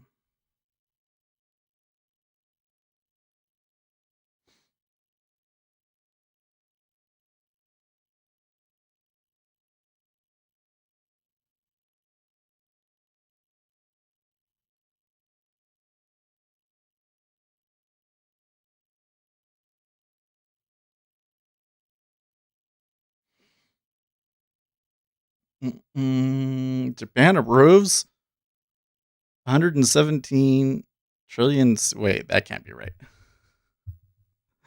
Let's see here. Let me go read that. That it can't be 117 trillion, right? It must be like 1.1 yen, 117 trillion yen, which will be funded partly by a second extra budget, followed by another 117 trillion yen package rolled out last month. That takes their total spending to an equivalent of 2.18 trillion US dollars, or 40% of gross domestic product. Holy shnikes. Whoa, what? Really? Yeah, something that's interesting to me. Here's an interesting thought for you guys. On the whole, okay, limits of stimulus. You can pump it up all you want, but it's not going to create real growth, and at some point you're going to have to face like this is what we're all saying, right? But Japan has been doing this now for like 30 years. There are certainly some problems with that approach, and they haven't had very strong growth. And yet, are showing absolutely no signs of slowing down with it. What do you think about that? In fact, they're doing more stimulus than us. Think about that. With the United States, we did a $1 trillion stimulus, and we all thought that that was a crazy high amount. And our economy is way bigger than Japan, and they're doing more stimulus than we are. And Europe did some stimulus, yes, last night. And Congress is discussing, although they're not really there yet, on doing their own stimulus. And here the stock market, up until a few minutes ago, was above 3,000. How does that work? Like I was saying, there's reasons for the flow to go up. Obviously, there's reasons for the flow to be going down right now.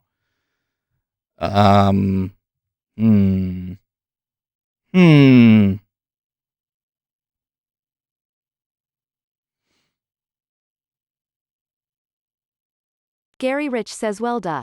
Did you not read the headlines months ago how massive stimulus was coming? I mentioned this and no one listened to me. Well, that was a while ago, though, right? Yeah, we knew. I mean, I don't think it was so much that, right? Like, yeah, you did mention it, and I've been assuming, I assume at the moment that Congress will pass another stimulus bill. But when I hear that, my take is, well, why would we need another stimulus bill if things are so great right now? Obviously, what the market tells us is not the full picture.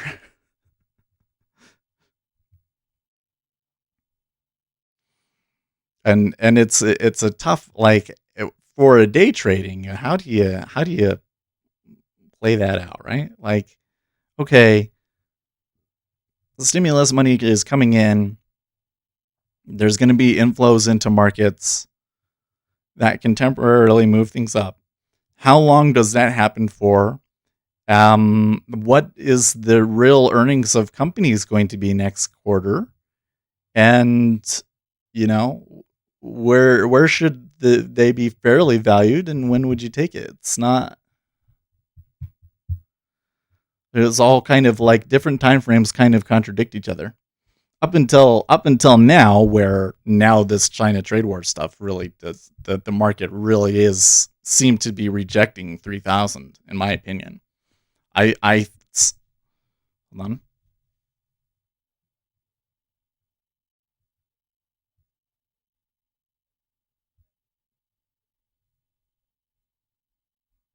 Gary Rich says, I mentioned $2 trillion stimulus being proposed before COVID by Pres Trump.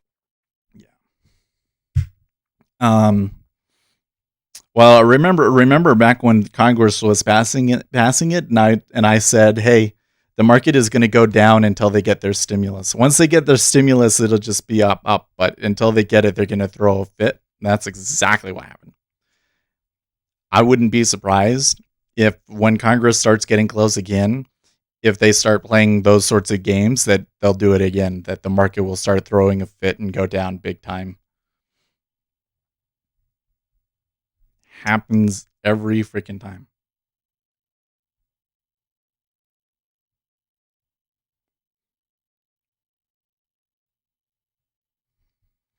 But the question in my mind is, we've been moving up. You know that trends don't last forever. So are we moving up just because of government stimulus? Because I'm a little uncertain about how that mechanism really works, because they're providing liquidity to banks, they're providing liquidity to companies. That doesn't necessarily directly go into people buying stocks per se, right? I think that a lot of the uptrend by the dip sort of stuff that we've been seeing is not really a mechanical, it's not necessarily due to the way the money is being put into the companies and things like that, as much as it is a psychological thing. That people know that the Federal Reserve is positioned a certain way and they don't want to fight it, and so they say, just buy it. Okay. Well, if it's just a psychological thing, at what point do you get enough of a turn that mentality flips? And I keep seeing these downturns. Of course, we had a downturn in the close of yesterday, and then they just went higher, 30-30. Ugh. We're really looking back, 30-30 really was quite a silly price, though. Gary Rich says you guys have no idea how bad this is for every country, from companies, people, etc. Massive bonds being issued by companies. I mean massive. I don't really know the extent of it, but I firmly believe that it is worse than what it appears from what we see in the market. That's not necessarily something I can trade on a daily basis, is it? But if it's psychological, you reject a 3,000 price like this, comes down. All the technical analysis say, 3,000 has failed, and it's all sentiment that was buying us up anyways. It was all in everybody's heads. That can flip and move back down very, very quickly if that's the case. We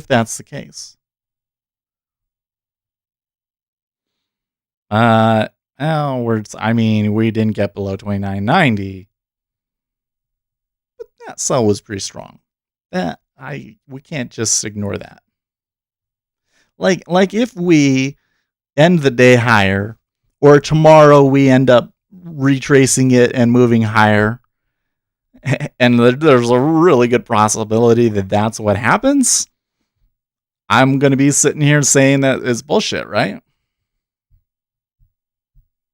I'm going to say, how can you have a sell like that and then they just ignore it? There's clearly something's wrong, and the market is ignoring it for whatever reason.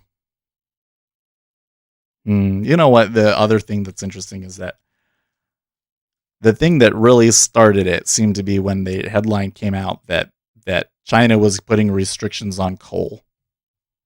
That was the first salvo. They haven't really even gotten the ones that we really expected to see. Okay, so there's been a lot here at 3,000. Yeah. Pretty okay. Now they're equalizing it, but there seems to be a little bit of a what is the word, an imbalance at 3,000. There's a lot of people passively buying it there.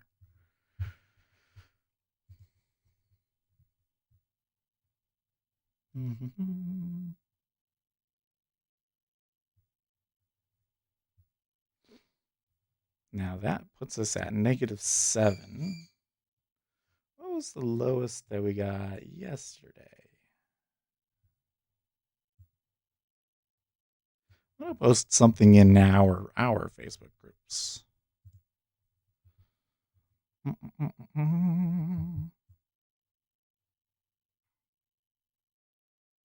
a little bit too far out, though. We could do that. It seems to me that they have a really hard time getting more than 8,000 contracts short.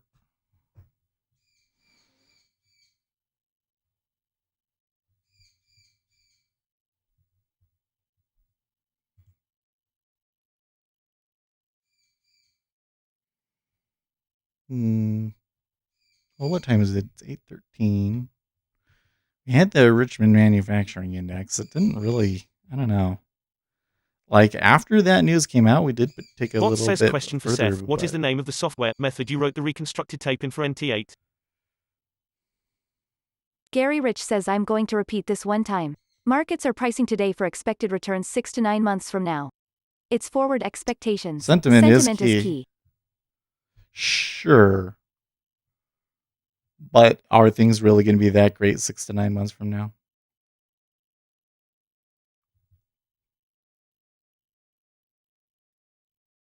That's my thing. So I think what you're looking for is a XAML? I'm not quite sure. Or are you asking, like, what do I have to look at to make a component like that?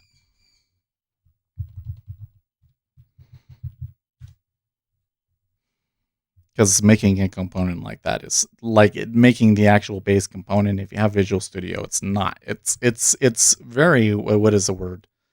Intimidating, but it's not actually that bad because they've already done the hard work for you. So which one is it? It's called oh yes, add-on development. So they have like a whole section for it. And in here they have the add-on development environment Visual Studio Advanced. That's probably the one that you want to do. And they have below is a complete Visual Studio project with this setup in place. And so you can just download this solution. It works, and then you just change it into what you want. And the thing that's so cool is like they've got this component that, look, it literally touches everything. So you kind of just decide which part you want and then remove the rest.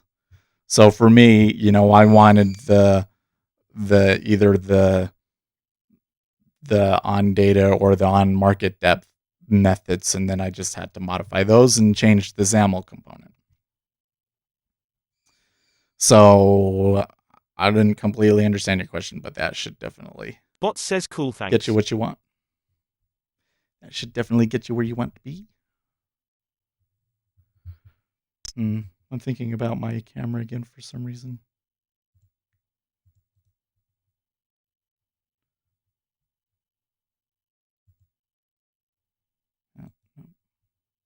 Bot says XAML component.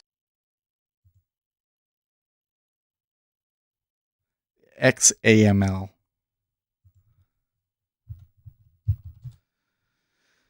XAML Speculator Seth Day Trading says XAML.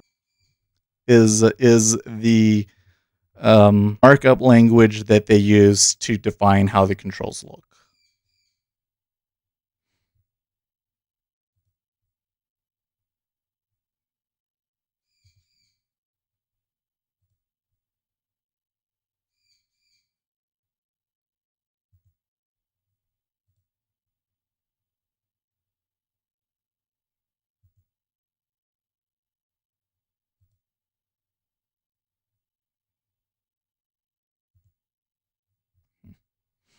I didn't always have these lines in says the great, background. thanks. This just kind of bothers me. Like, what causes it?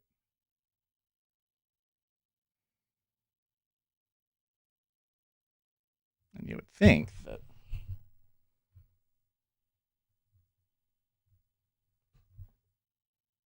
See, that makes it worse.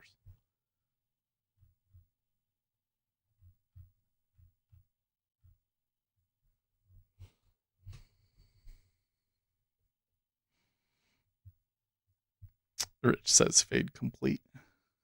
Did he fade it?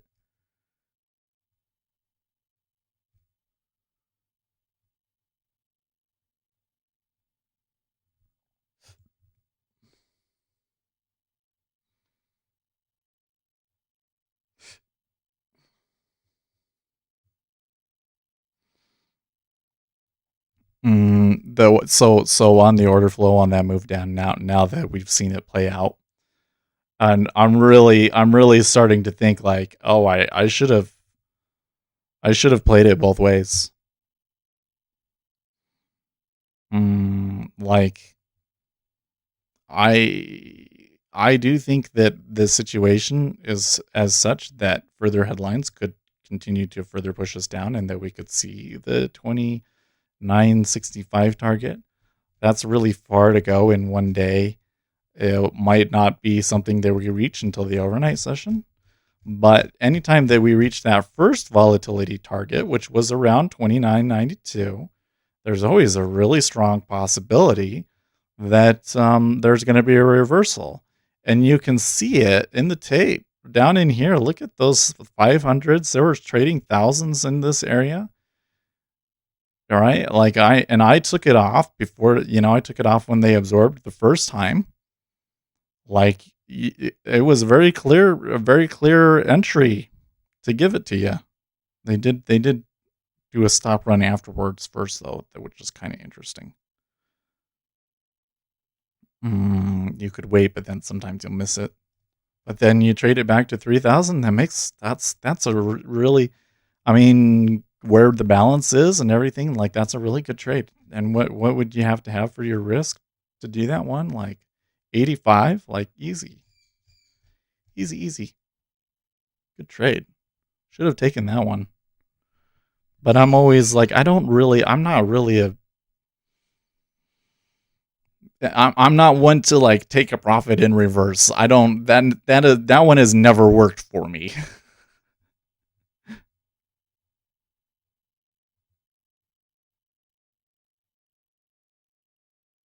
No, I take that back. I have done that before, actually, quite successfully a few times. Still, that's a tough trade. That's a tough one to call and do. Gary Rich says watch those Fibonacci levels on S&P. They are hitting them inside of the overall ranges. Just the overall Fibonacci levels, or the Fibonacci levels based on our VIX indicator?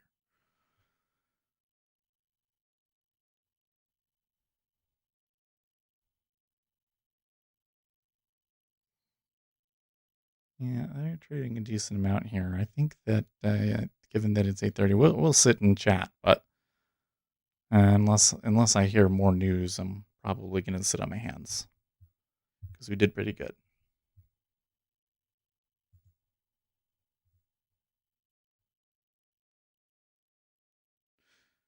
Robinhood is down again? What? Robinhood outages. Yep, it's definitely down.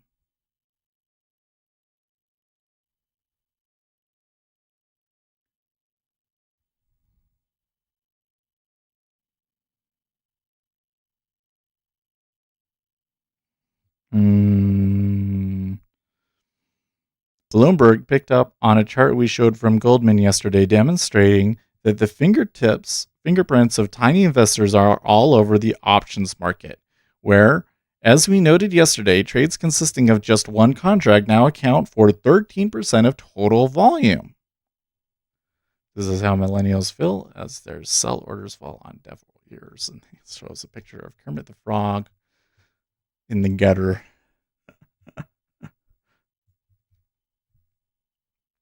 The share of equities owned by the bottom 90% has been counter-cyclical. Share of household equities and mutual funds owned by the bottom 90% versus the S&P 500. And in 2010, it was pretty high and it was down at the lows. That's interesting. Gary Rich says fib levels on the S&P. Each area they're hitting the ranges, inside of channels. A chartist understands what I'm talking about.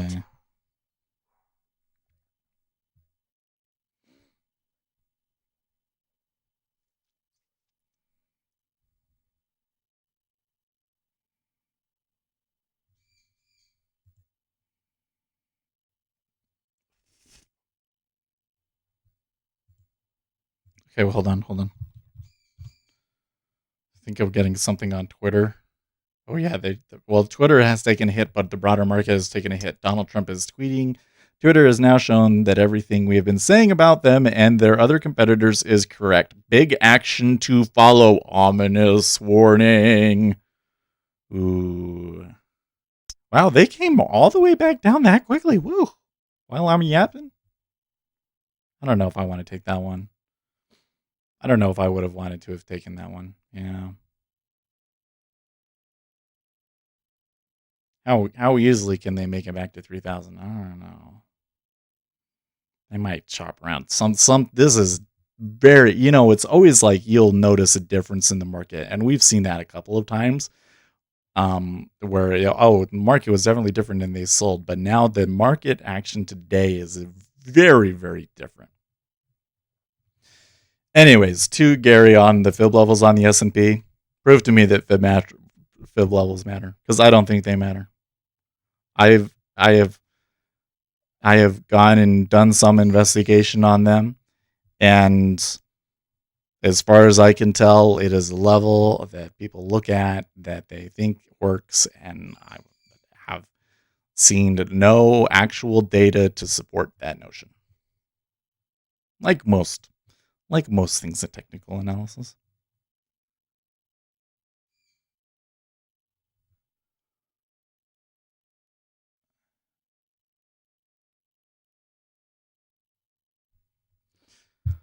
Now, one thing that we know does work fairly well is 50% retracement. So let's see what that would put us at.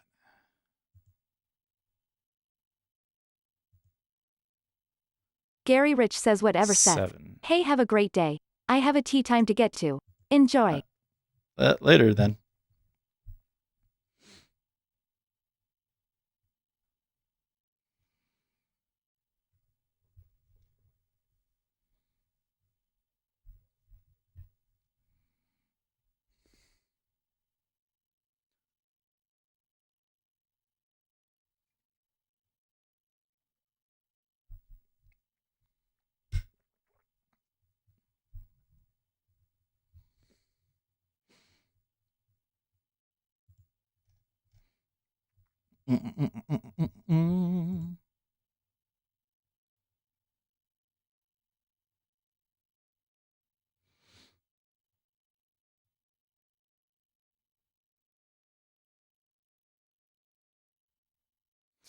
I think, I'm just thinking about it, because anytime that it's like somebody, listen, there's a billion technical indicators that you can look at, right?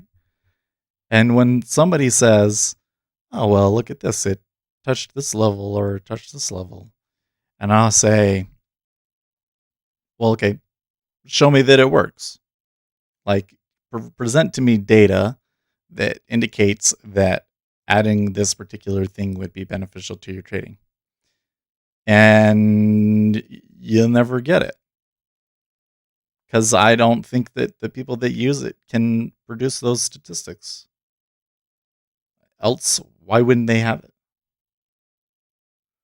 I'll tell you, when you look at Mr. Euler, he's kind of the most recent technical analysis guru that we have. And he has his MERS stochastic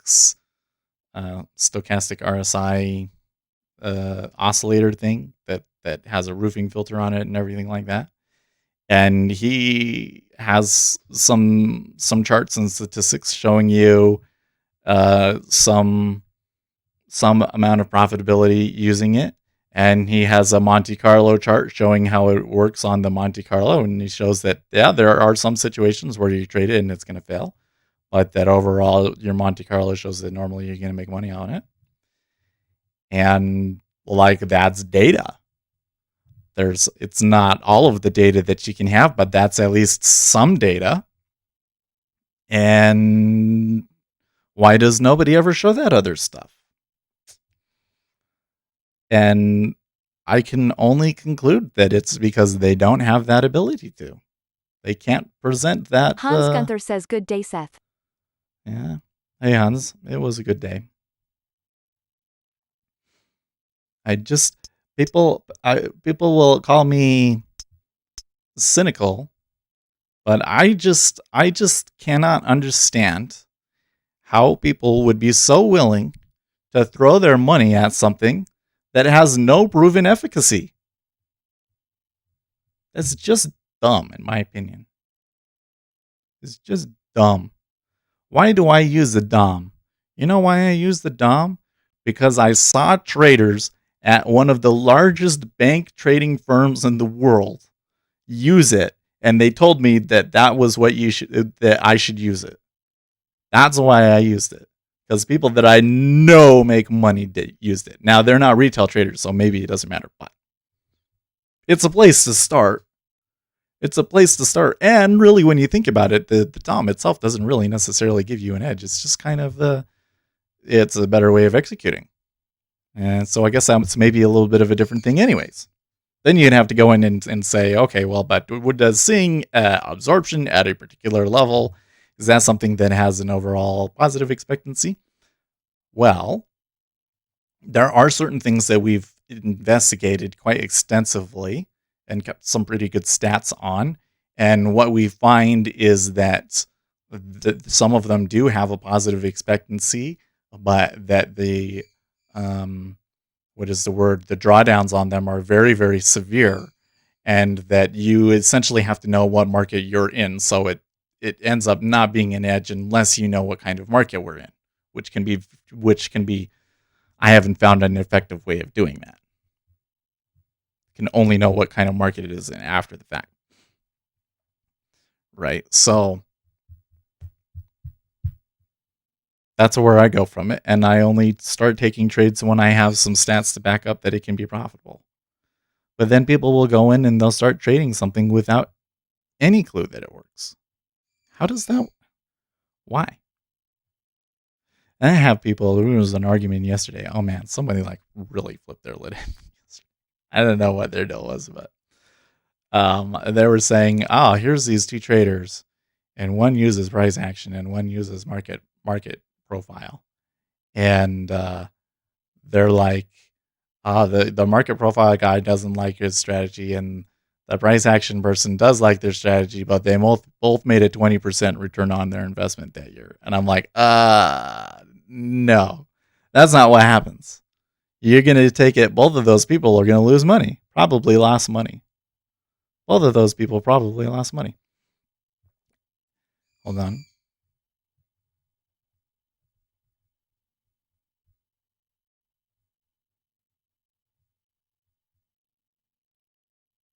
They're going to go down for the new low. It's getting close, but I don't know if it's going to do it or not. Anyways.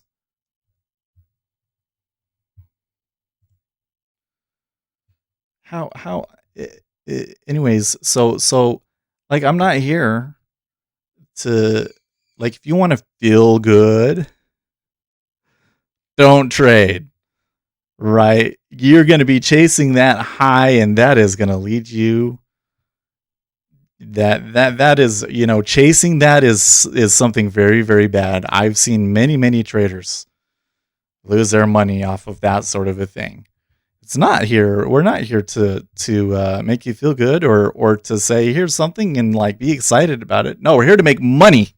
We're here to make money. Show that it works. If you can't do that, then shut the fuck up. Seriously. Because I'm so sick. I am just so sick. Here's the thing that's so interesting about the retail space, right? Okay.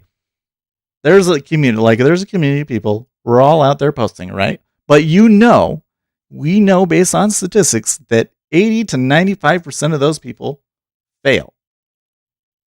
80 to 95% of those people fail. And then you're looking and there's all these people that are talking. And so, like when you're looking there and then somebody says, well, I use this thing or I use this thing, but that 80 to 95% of those things that they're showing have no real positive expectancy. And then if you come in and you say, well, that doesn't really work, and I have stats that show that it doesn't work, people get pissed off at you.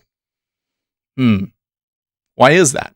If you're trading and your objective is to make money, then wouldn't statistics that prove or disprove the efficacy of a particular strategy be something of particular interest to you?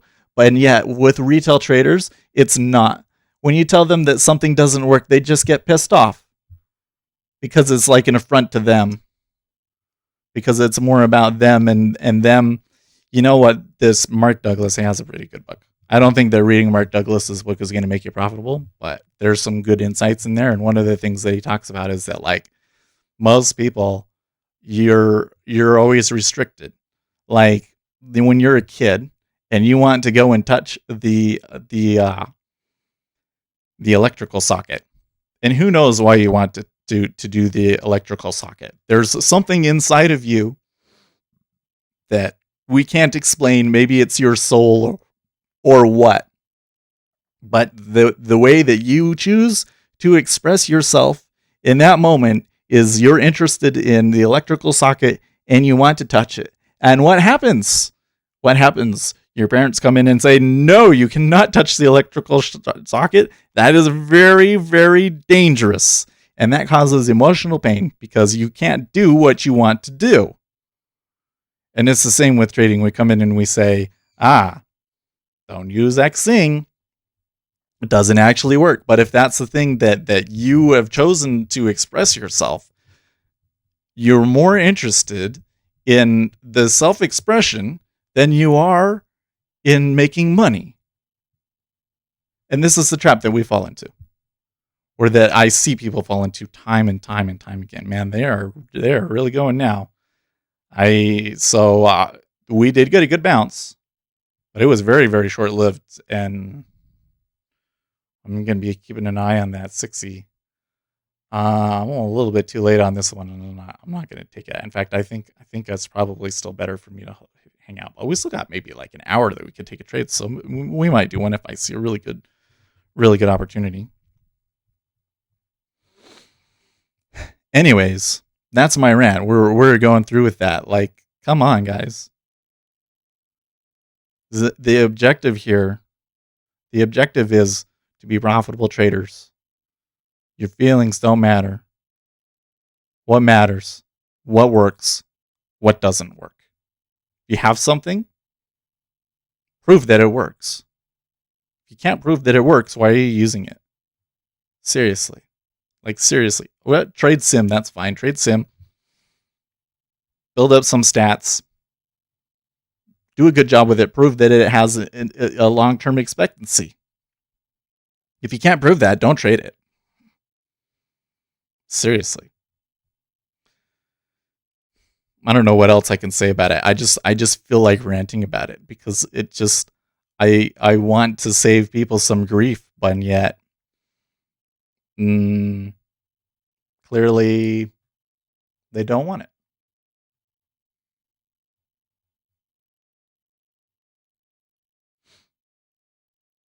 I guess it makes sense when you look at things like the market is rigged. Well, it's not rigged, but some people have an advantage, and you could go and you could tell the people that don't have an advantage. Well, you don't have an advantage. You really shouldn't trade.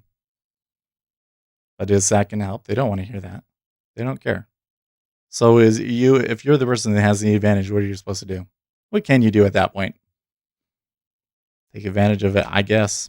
It's really your only option, isn't it? I understand now.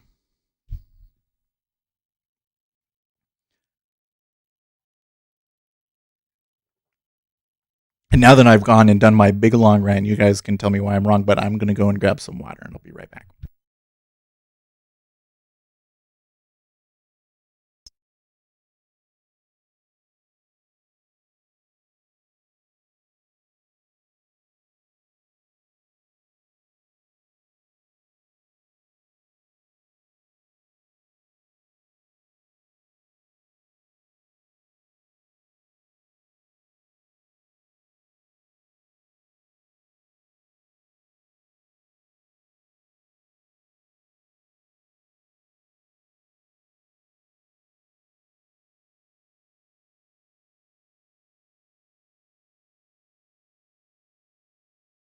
RJ Wheel says advantage.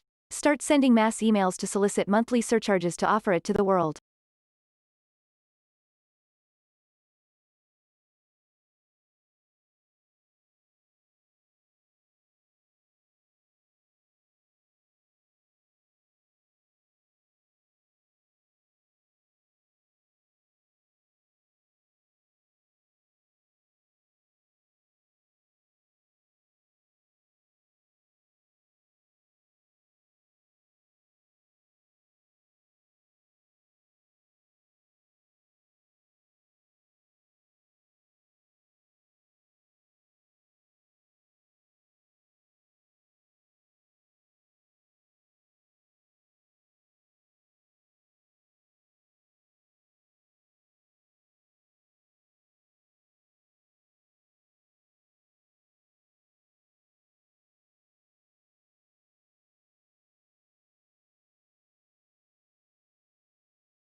What are you saying here?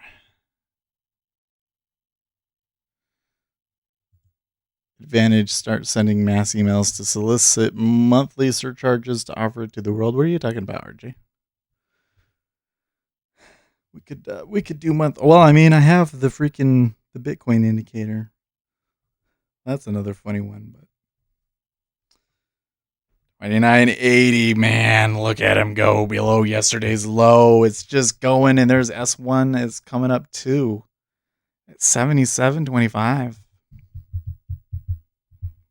There's a little bit of volume trading there. 500s, and then go down again. Jeez.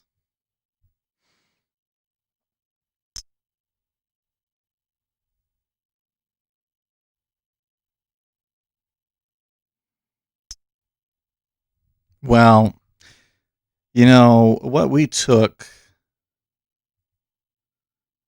I don't know.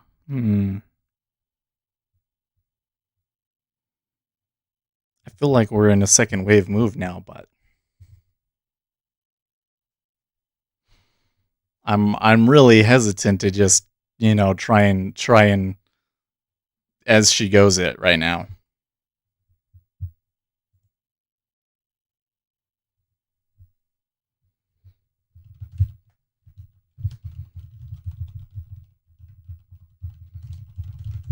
Kyle Bertoli says, hey Seth, official pit session for financials are 9:20 Eastern, but I see volume surge at 9. What's the best time?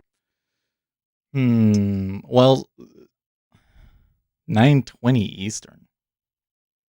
No. So the treasuries, the treasury session starts at 8:20 Eastern time. 8:20 Eastern time. You will see an increase in volume ahead of that. Because what is happening is people are expecting there to be a significant move. Well, like let's go back to the EMI as an example, shall we? I'll try and explain this to you so that you can kind of determine for yourself. Let's do it with this 5-minute chart here in the upper middle, right? So you see here, when did this move really start? 6:55 or so, right? So if you were awake before the E-mini opened, you could go short and you could still be holding it short, right? The way that I trade, I try and take the, so as soon as you get that right there, which is almost exactly what we did, although I didn't really get short until it was like right here because I was waiting for the open to happen. Anyways, so that's why you'll see volume is because the most opportunity is at the open, but you want to get a good position and give yourself some room. You want to be in before the open. So there's a lot of people that trade before the open too. I personally, though, bonds, it's really early. And the other thing with bonds is that one of the main reasons to trade bonds is because they're very economically sensitive and you got all that news that happens at 8:30 Eastern time.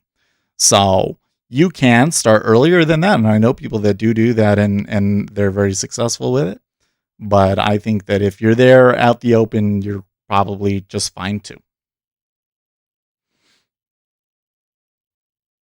Probably just fine too. I know some people in Discord showing some pretty good trades.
like when you're watching this market, it really is funny to think that in the pre-market session we were at 30-30. It's just, I and I mean, we did a lot of discussion today about whether the market is overvalued or not, and what are the flows moving us up. I did say though at the beginning was like, did I not say also that the reason that we're moving up appears to be based off of European stimulus and so forth, but the U.S. markets might not see it the same way because they're going to be concerned about this trade war stuff.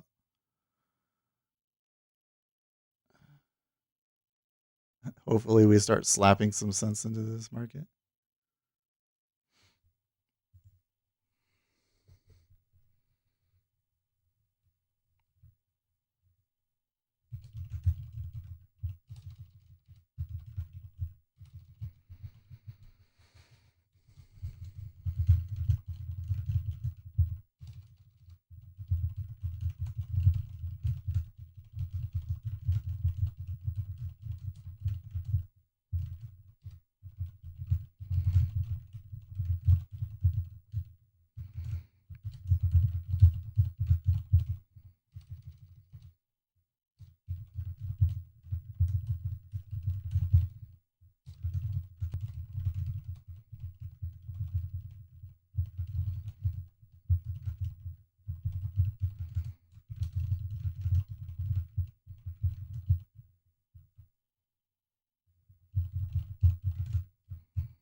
Caio Bertoli says sorry I said my time region instead of ET which is GMT -3 so 9:20 here haha.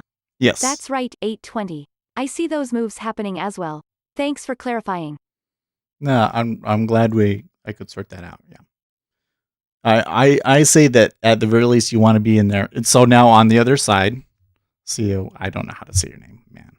Cio Bertoli? Is that Italian? It sounds Italian. Anyways, on the split side of it is that at 11:30 Eastern time, the London session closes, and then at 12 Eastern time, then it's lunch. So, in my opinion, there's not a whole lot of opportunity after the European close. I don't really trade after 9:30. If I'm trading after 9:30, I'm either tilted or like something crazy is happening. Right? So that's another really important thing to keep in mind is what the other side of that is.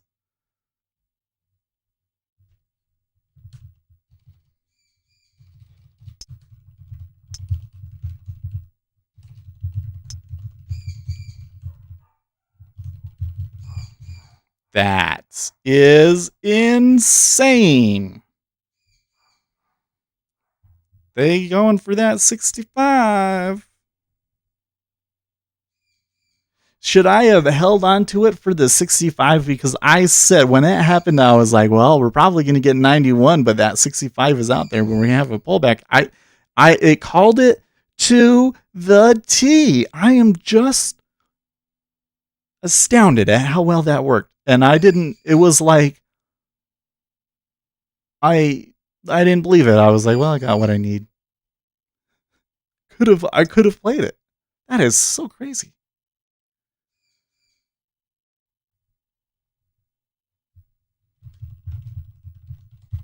Caio Bertoli says in my country, traders say, what you gain in the morning, you give it back at afternoon, haha. Yeah, exactly. Oh man, it's so true, man. The most opportunity is in the morning, and the big guys that are still trading in the afternoon are usually the bad traders.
I wonder if there's a way for us to tell how far it should pull back when we do that.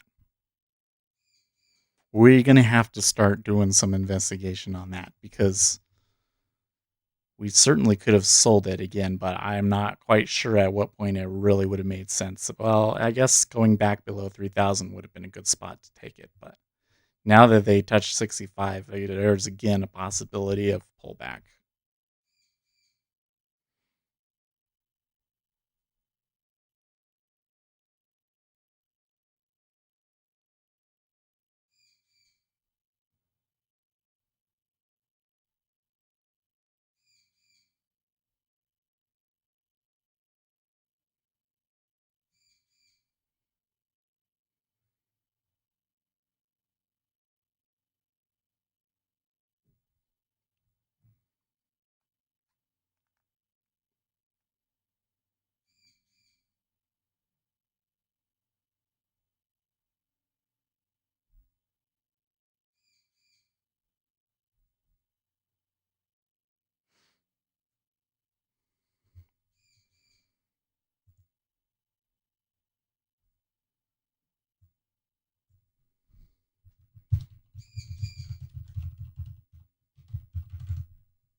Man, I'm so I feel like I should be doing something more, but I don't know what it should be.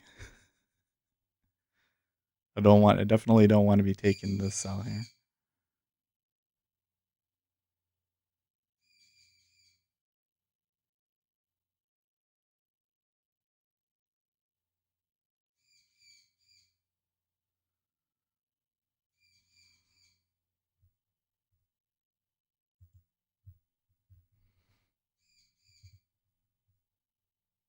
Twitter definitely is taking a hit today, but it's not huge like 32.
They're still moving around quite a bit. Look at the treasuries too. Wow. Where can the treasuries go to?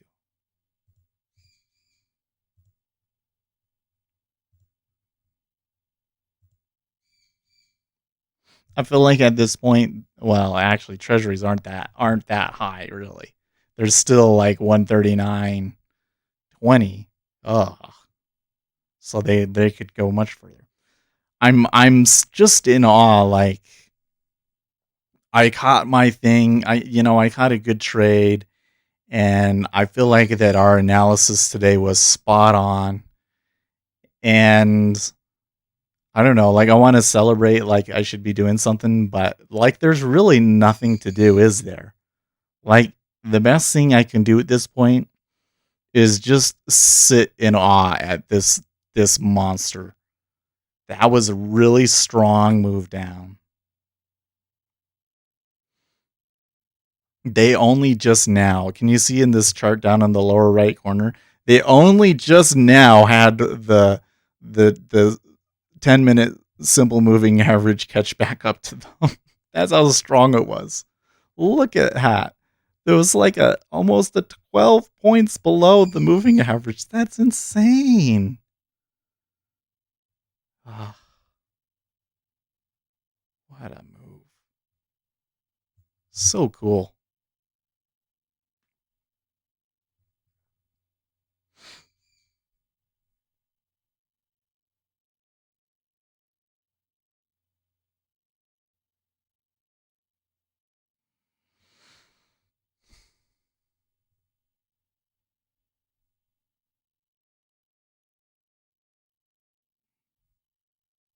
I should post the link here.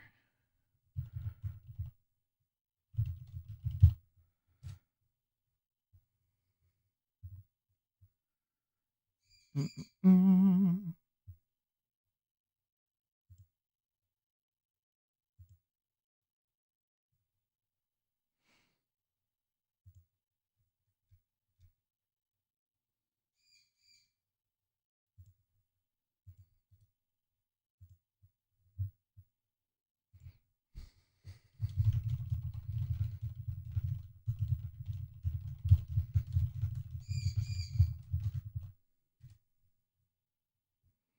I can't believe that it was so precise. And honestly, I mean, it's got to be more complicated than that. It really should, because to me, the idea that you have something that it can accurately predict exactly where it's going to turn every day is a little bit too good to be true. And it's definitely more complicated than that. But in some situations, it's so accurate. Oh my gosh. I'm just really excited right now, I guess. This move has me really excited.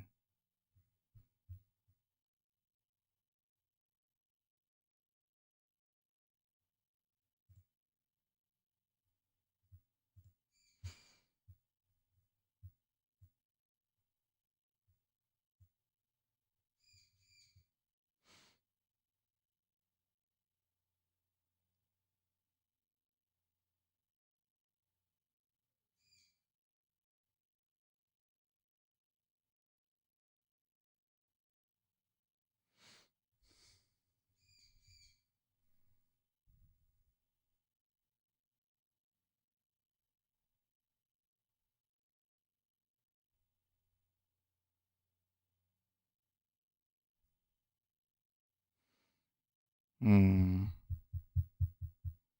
It is a pretty significant pullback this time. That is about 10 points back up.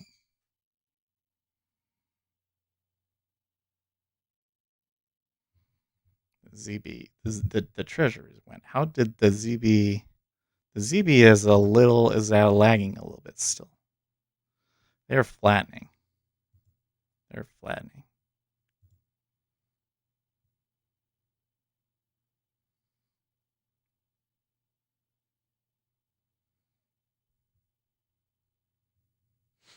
I want to respond to Patrick here.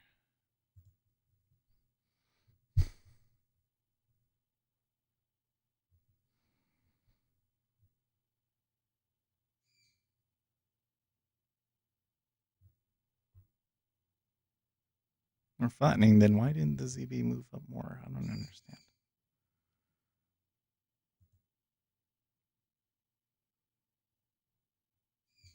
It's curious that the ZB did not quite go as far.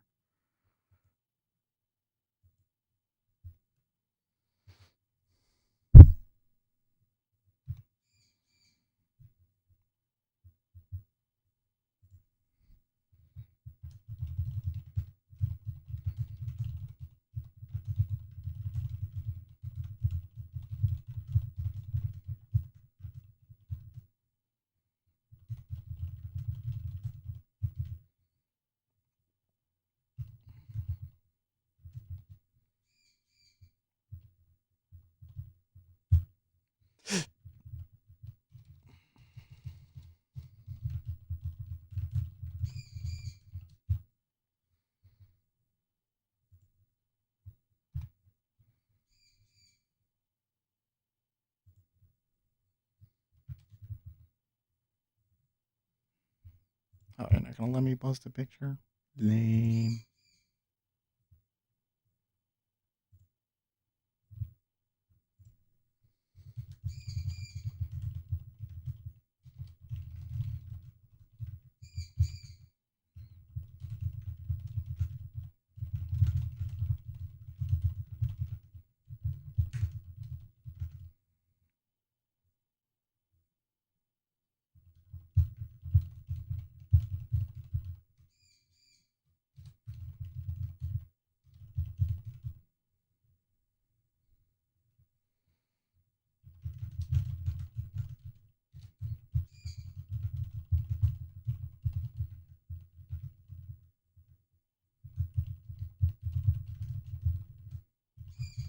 Something is. I'm wondering now.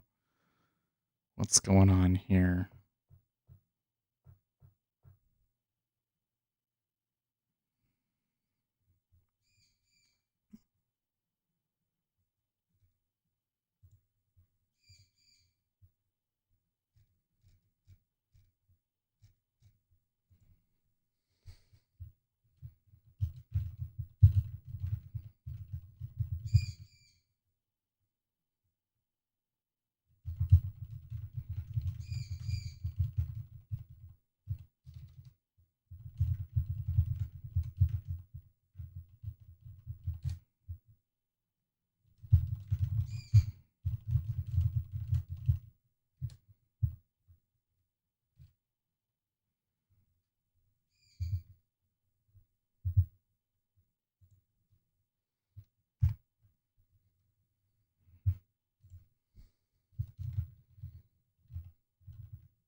Massive sell-off.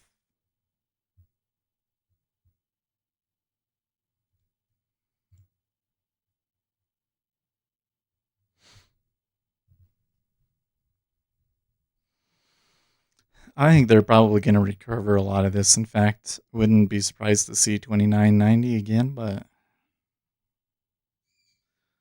some of the trend that we're seeing in the E-mini seems incredibly, well, I don't know how to put it. It shouldn't be moving that easily, you know what I mean?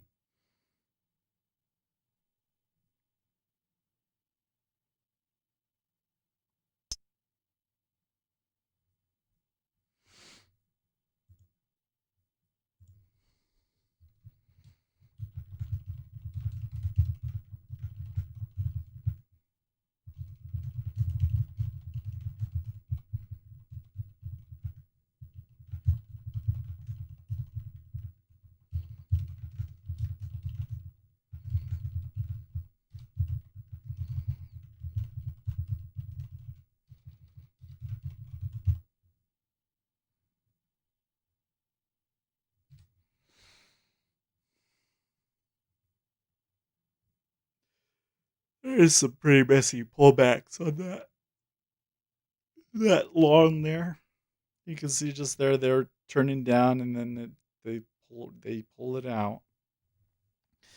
Did we see, this time around they didn't really, yeah. I can see they did about 13,000 around 29.95, so that we definitely called that one right. Now there's been about 9,000s at the 74 area, but they're trading such a wide range now. It's like a 10-point range where they're trading almost 10,000 contracts at all of those. This is a little different from what I've seen. I'm not quite sure how that's going to turn out.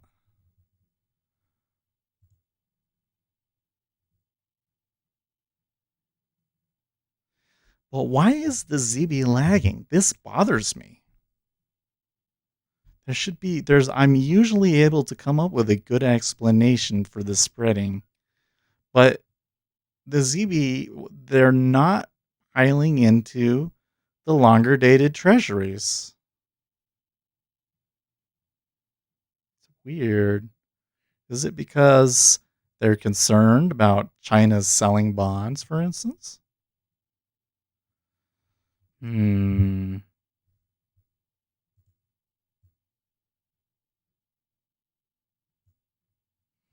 think we are getting some more news flow coming in.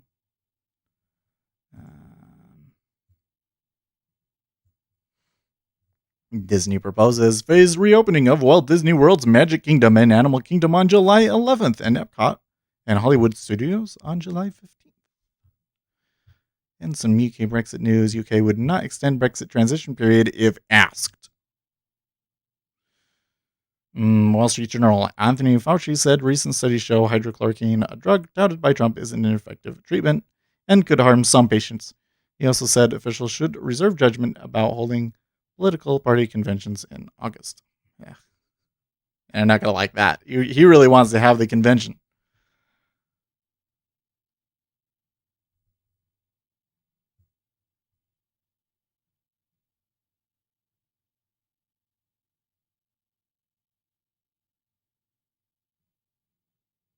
No, I pointed that out. I pointed out the spreads to Patrick, and he was like, "Oh, I hadn't noticed that. It's kind of weird, right?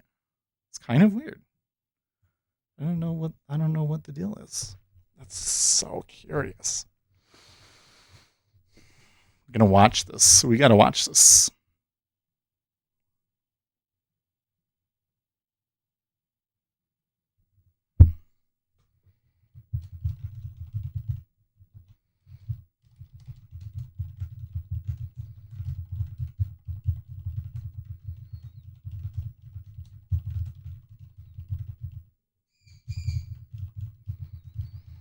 What's going on in the bonds? Why are they lagging?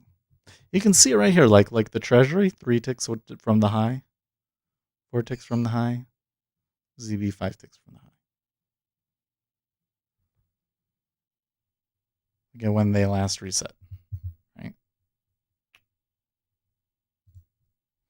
They might not have reset at the same time, so let's do that.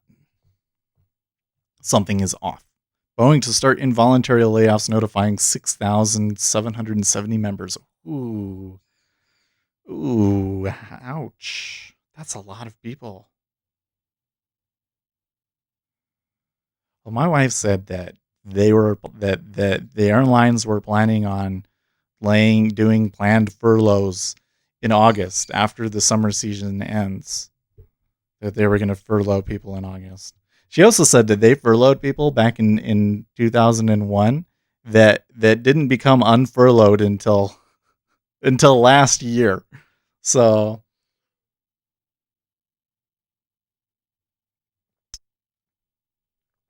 yeah.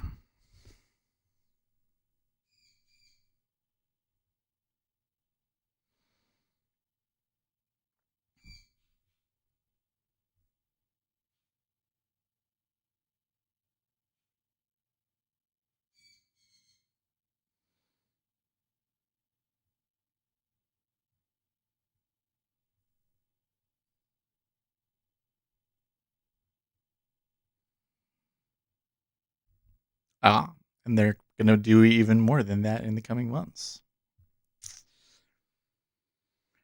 I wonder how Boeing's reacting to that.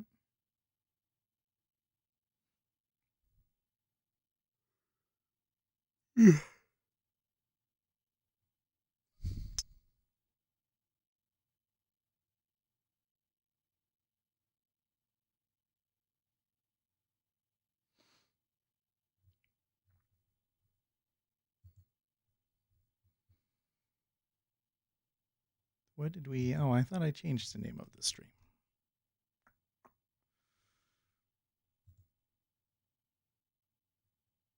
Oh, I did. It just isn't reflected in here. YouTube has changed some things about their control panel thing, and they broke some stuff, I think. Let me refresh here. Make sure I'm not missing anything. So the text-to-speech thing is gone. Yeah, we're good. I think, well, I don't know, man. So here's the thing: they went down there awfully quick.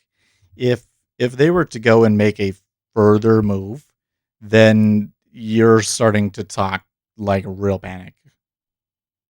Like that is real panic setting in there.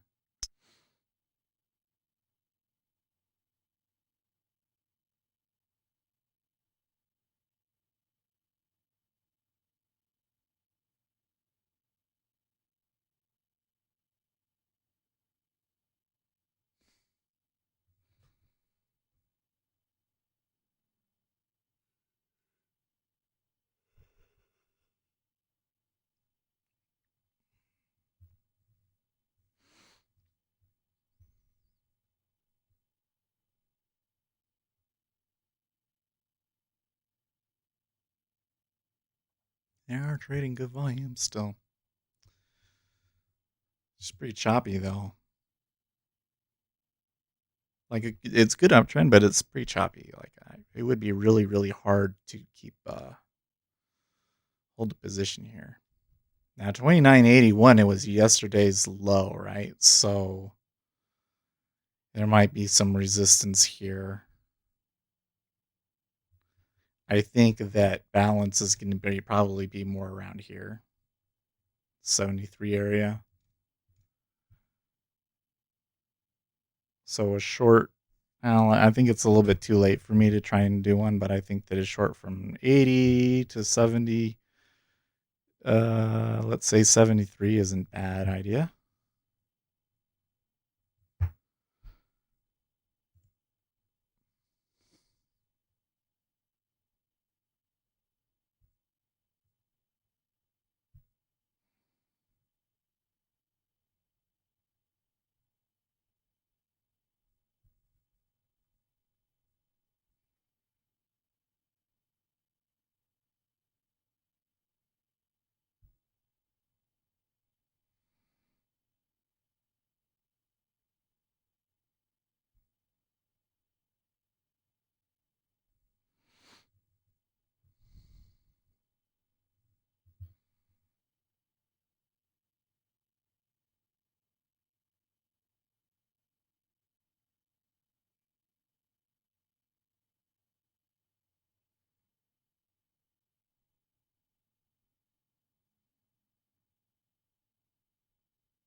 Interesting enough, it respected some demand zone and dotted green line that it wasn't going to hold because Europe and purple above it.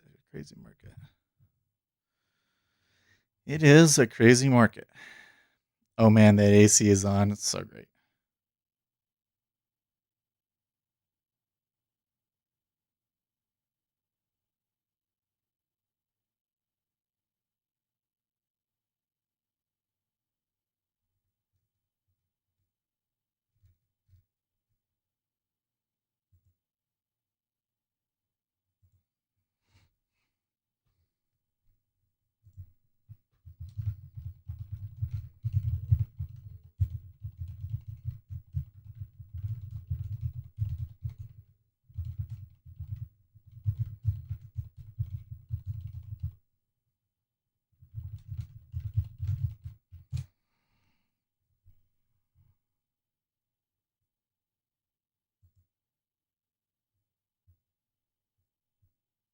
Oh.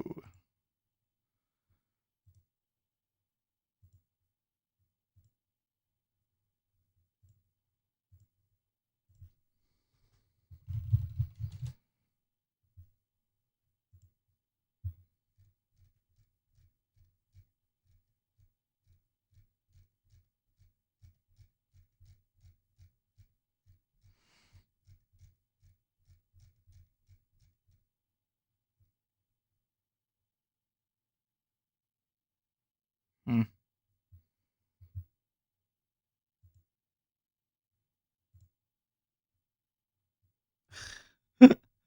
These people. Okay, yeah.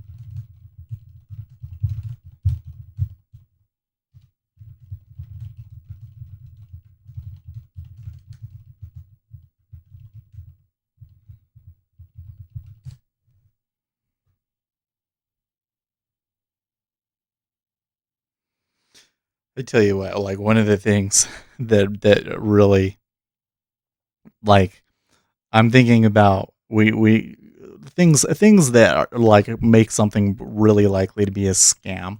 Like it's one thing to promote your product. Like you can go on to Twitter, you can promote your product, you can do affiliate marketing with people and YouTube videos. Like that's totally all cool. But when you go into YouTube and you just PM people out of nowhere to join a server or to buy a product or service, is almost guaranteed to be a scam. And we have that a lot. I wonder whether conversion rate it's not very good. Yeah, it's not.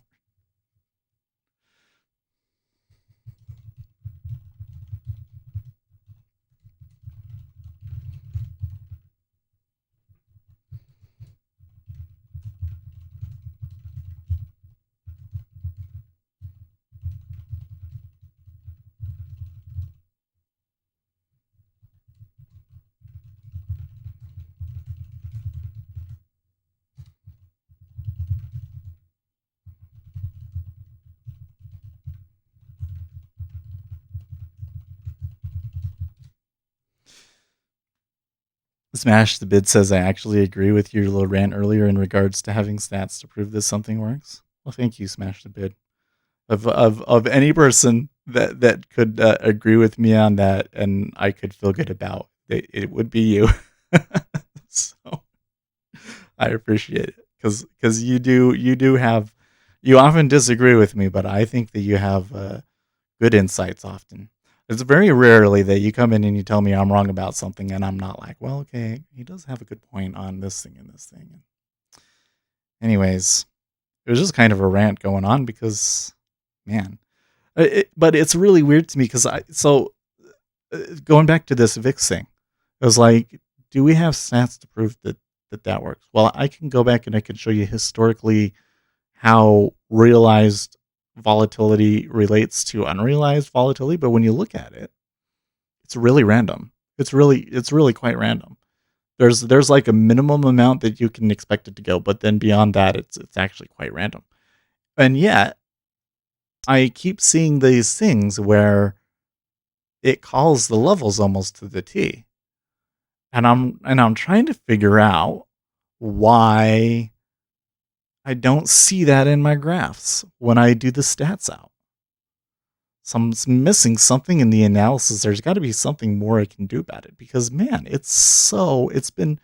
there have been simply too many days where it has been so prescient that it literally tells us exactly every level that mattered from the open, and I can't explain it because when I back tested, it doesn't not back test it, but just when I look at the correlation between realized and implied volatility, it's not that precise.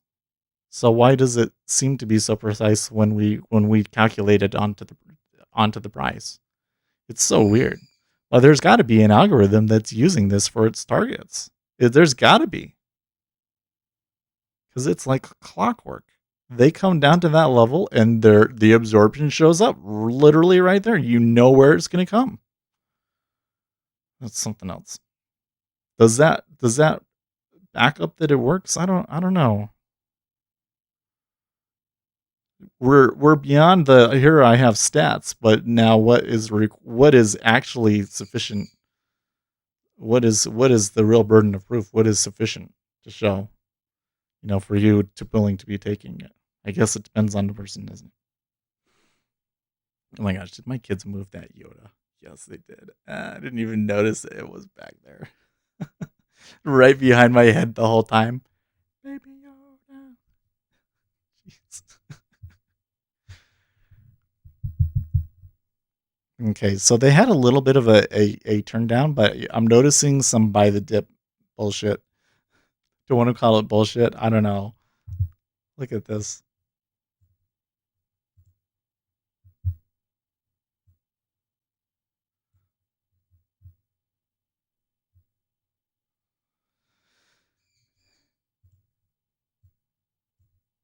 That is unusual, I think.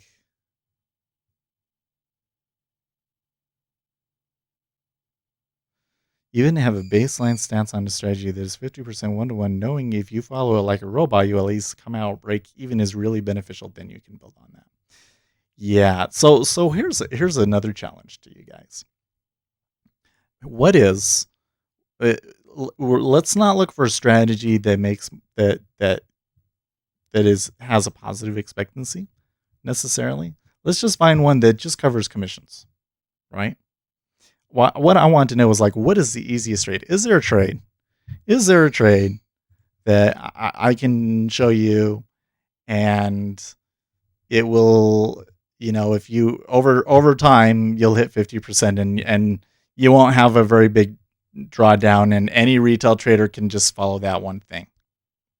I think that would be really cool if it could happen, but again, I kind of doubt that such a thing exists. Seems to me that the market changes too much for anything like that to really hold in a long term. Now the treasuries have come back quite a bit. They're now back to the 06 half area, which was about where they were.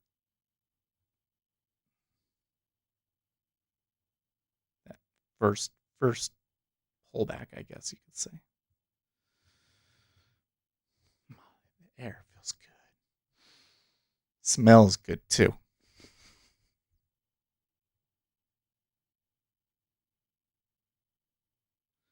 Looks like institutions forcing longs out of the market to let it just drop below previous low. There's no fundamental news that should have forced a bearish reversal.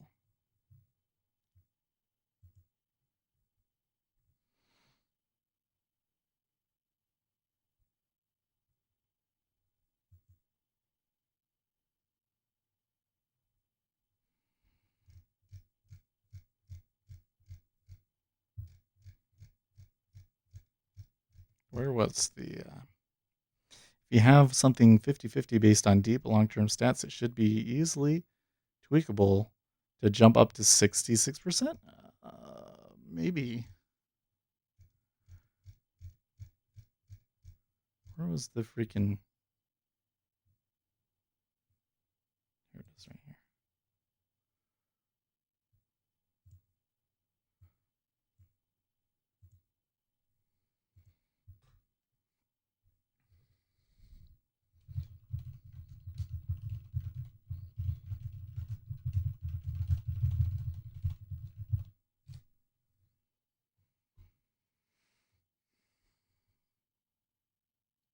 Easily might be an exaggerated term.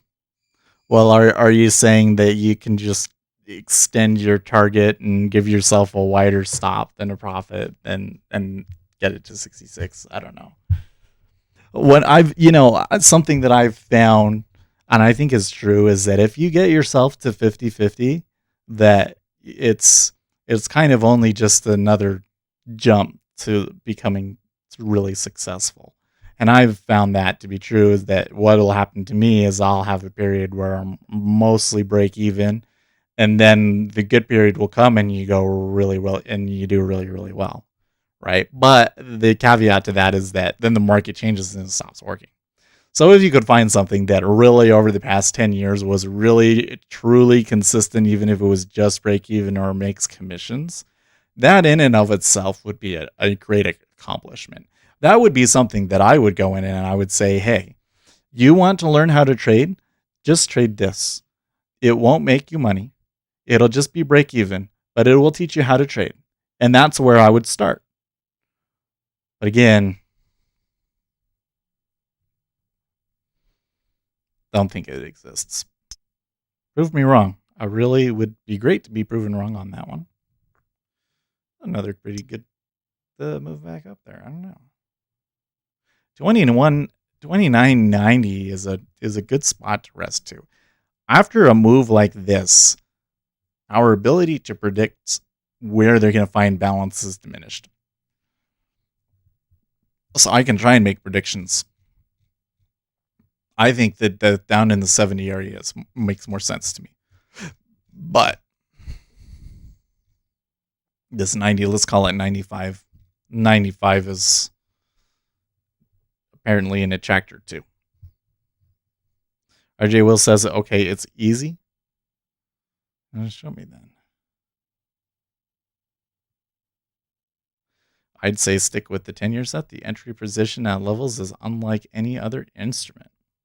Yeah, you know what, Smash a bit. I have no intention on abandoning the 10-year or anything. It's just the way it is right now. I would have done okay today, I guess, if I had been trading the 10-year. But the 10, I have a really, really hard time in the summer. And the other thing is that I'm starting to discover that there are a lot of forces present in the 10-year that I don't really understand.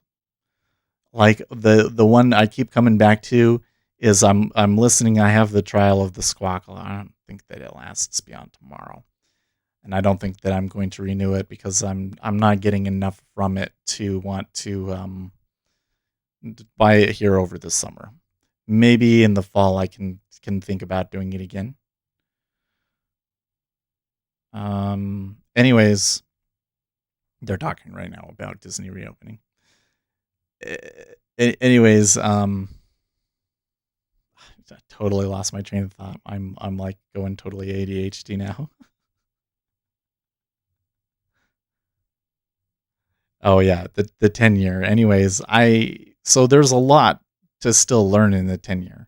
Oh, they talk about corporate bond offerings, because if you do a corporate bond offerings, then you will want to come in and hedge it, and that affects the supply and demand in treasuries, and there's a trade that is based off of that.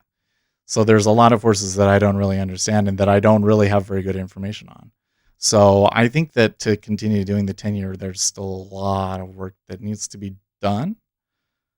But I am still feeling really good about the direction that I've been taking things lately, where I'm trying to rely much more on news and sentiment than I have, and relying much, much less on technical indicators. Like I still have my indicators on my chart, and I still kind of use them to kind of be like, okay, like they'll keep me out of bad trades. They'll help me get a good spot. But I just don't assume that it's predictive. The only thing to me that's predictive is a correct reading of the news. That's my position right now. I don't take that as the gospel truth because can I really prove it? Well, this is a difficult one because I can certainly prove that you can be profitable trading news. I mean, let's Axia, we could say. Well, I don't know if Axia really has enough data to explain that, but I think even with my own trades, I think I could probably prove that our trading the news is profitable. Anyway, I should look at that. I don't have the stats categorized well enough. I know that just our last 2 weeks of trading have been profitable, but that's not enough. That's not enough. So I would say there is some evidence to suggest that trading the news is profitable. Actually, considerable evidence. Does it meet the standards that we need? I don't know. We haven't decided that sort of a thing yet, right? But I'm just so scatterbrained. But the bigger question is news predictive and technical analysis can't be. That's a much larger assertion that I think requires a very heavy burden of proof. A heavy burden of proof that I'm not entirely sure it's possible to prove. Because you might go and find one. Well, like, first of all, how do you prove the negative case? I'm not sure. You can certainly prove the positive case. You could say, here's a strategy that works. And it's worked over the past 10 years or whatever. And you could go and you could look in the data and you could say, okay, how much of this is, and are they actually only using market data and that sort of a thing? It would be incredibly difficult. And I don't see anybody posting it. You know what I mean? So maybe that's impossible to prove. So that's why I have to present it as a theory.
really another thing that's funny to think is that we have had cells that were about on this magnitude of level. I'd have to say that there was something about the way that this one fell that seems different to me, but I'm not quite sure I can quite put a finger on it. It was much more slippery, and there seems like more panic on this one. But there have been days where we've moved down, and then the next day they just pretended like nothing happened, you know?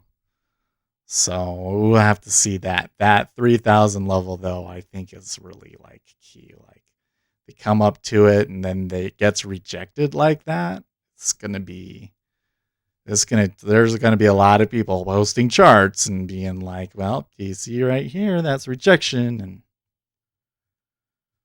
who knows? Yes, fell bonds rose. Nice day, yeah. Oh, car. Find a strategy that loses 90% of the time and reverse engineer it.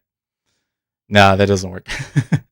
So I can give you a strategy that loses 90% of the time. Take a trade in the E-mini and set your profit target to be 10 ticks away, and set your profit stop loss, or sorry, set your stop loss to be like 2 ticks away, and you will stop out almost every time. Right? If you could find something that happens and it was an equal risk reward and it still failed 90% of the time, that would be something that you could reverse. You could take the other side of and win most of the time. But then you would have to look at how much do you actually win when that happens and that sort of thing, right? But the thing that I find so interesting with when I do backtesting is that the margins of it are very consistent. There's like, you can think of it of a matrix as like, here's your average loser, and here's your average winner, and here's your win rate. And if you have average winner increases, then your win rate is going to decrease, and so on and so forth. And it's incredibly consistent. It's a very difficult. If you are able to optimize on one factor without affecting the other ones, then you've probably found some real edge there. But it's incredibly rare that happens, and that's why very often when people will show me back tested results, I'll look at it and I'll be like, well, like you're kind of in the margins, really. Like there's this area where like you'll break even, but it's not really, you know. There's not really displaying like a real edge. Whereas I'm looking at myself here. Like let's see if we can go through and look. I think that I've done a little bit of, you know, trades with multiple lots and stuff, so it's a little difficult to pin down.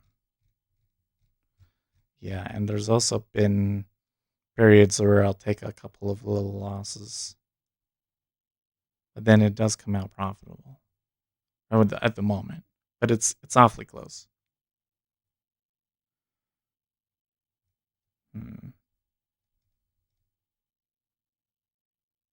Oh yeah, I forgot about all this stuff.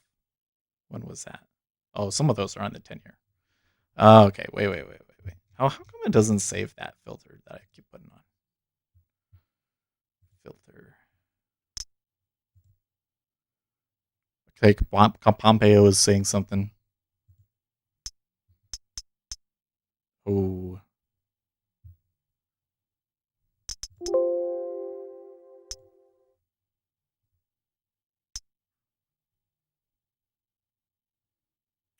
That's too volatile.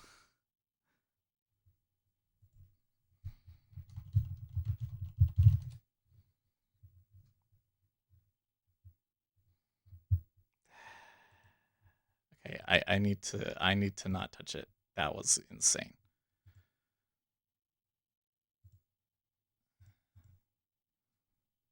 Yeah.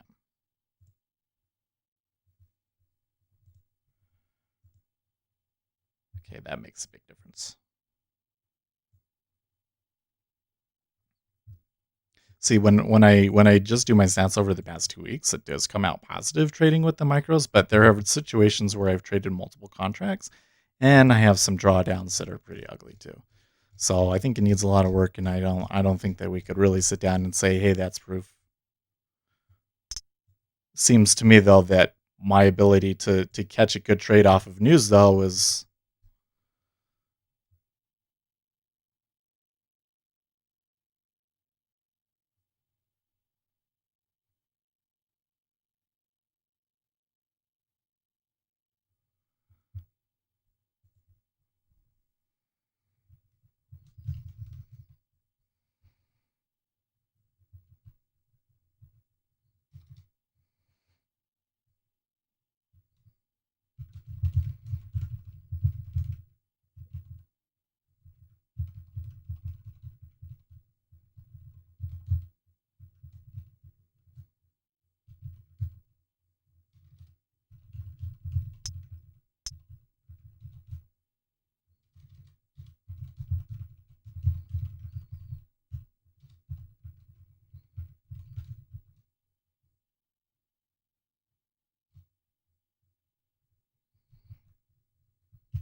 talk about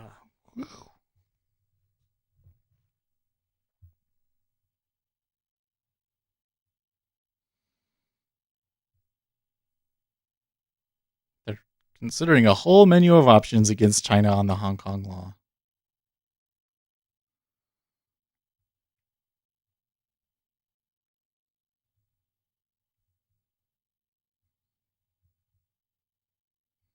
Oh, now it's a tweeting. I reported to Congress that Hong Kong is no longer autonomous from China, given the facts on the ground. The United States stands with the people of Hong Kong. That's what Pompeo tweeted.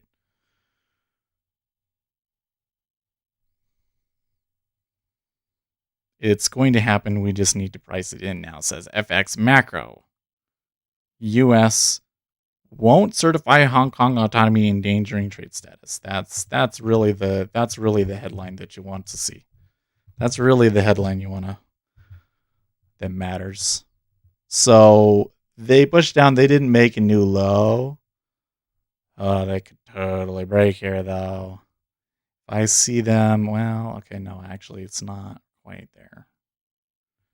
I think I should hold off. If it goes, that's fine. Oh, you know what? It's 9:42 anyways. Woo! Well, I'm glad we stuck around that long. Hey, Seth, what in the heck are you looking so hard at? Everything. Did you see that move? Holy crap. Glad to see you. I wish we could talk. I got a meeting in 2 minutes. I don't know. I've been focusing really heavily on news, and we're getting a lot of news, and it's really exciting. And we got these VIX levels that are just amazing. Oh my gosh, Ace, you've got it. I've given this to you, right? I've given this to you. Wait, where's the link? Let me find it again. It's on. I have it on TradingView. You have to have VIX data, so maybe it's not helpful to you. I know I miss you, bro. Now that lockdown restrictions are pulled, we need to get together. That's what we need to do. We need to get together. Here, take this link. So what that is it's VIX projected range today. Both of the major pullbacks that we have had today since the selling started happened exactly at the predicted levels from that indicator. And that is not the first time it has done that. So for you, when you catch those runners, man, you get to one of those levels, take it off. That's the way we've been doing it. My other room is doing great, but I miss just being a guy in the audience. Yeah. Hold on, I'm listening to Squawk here.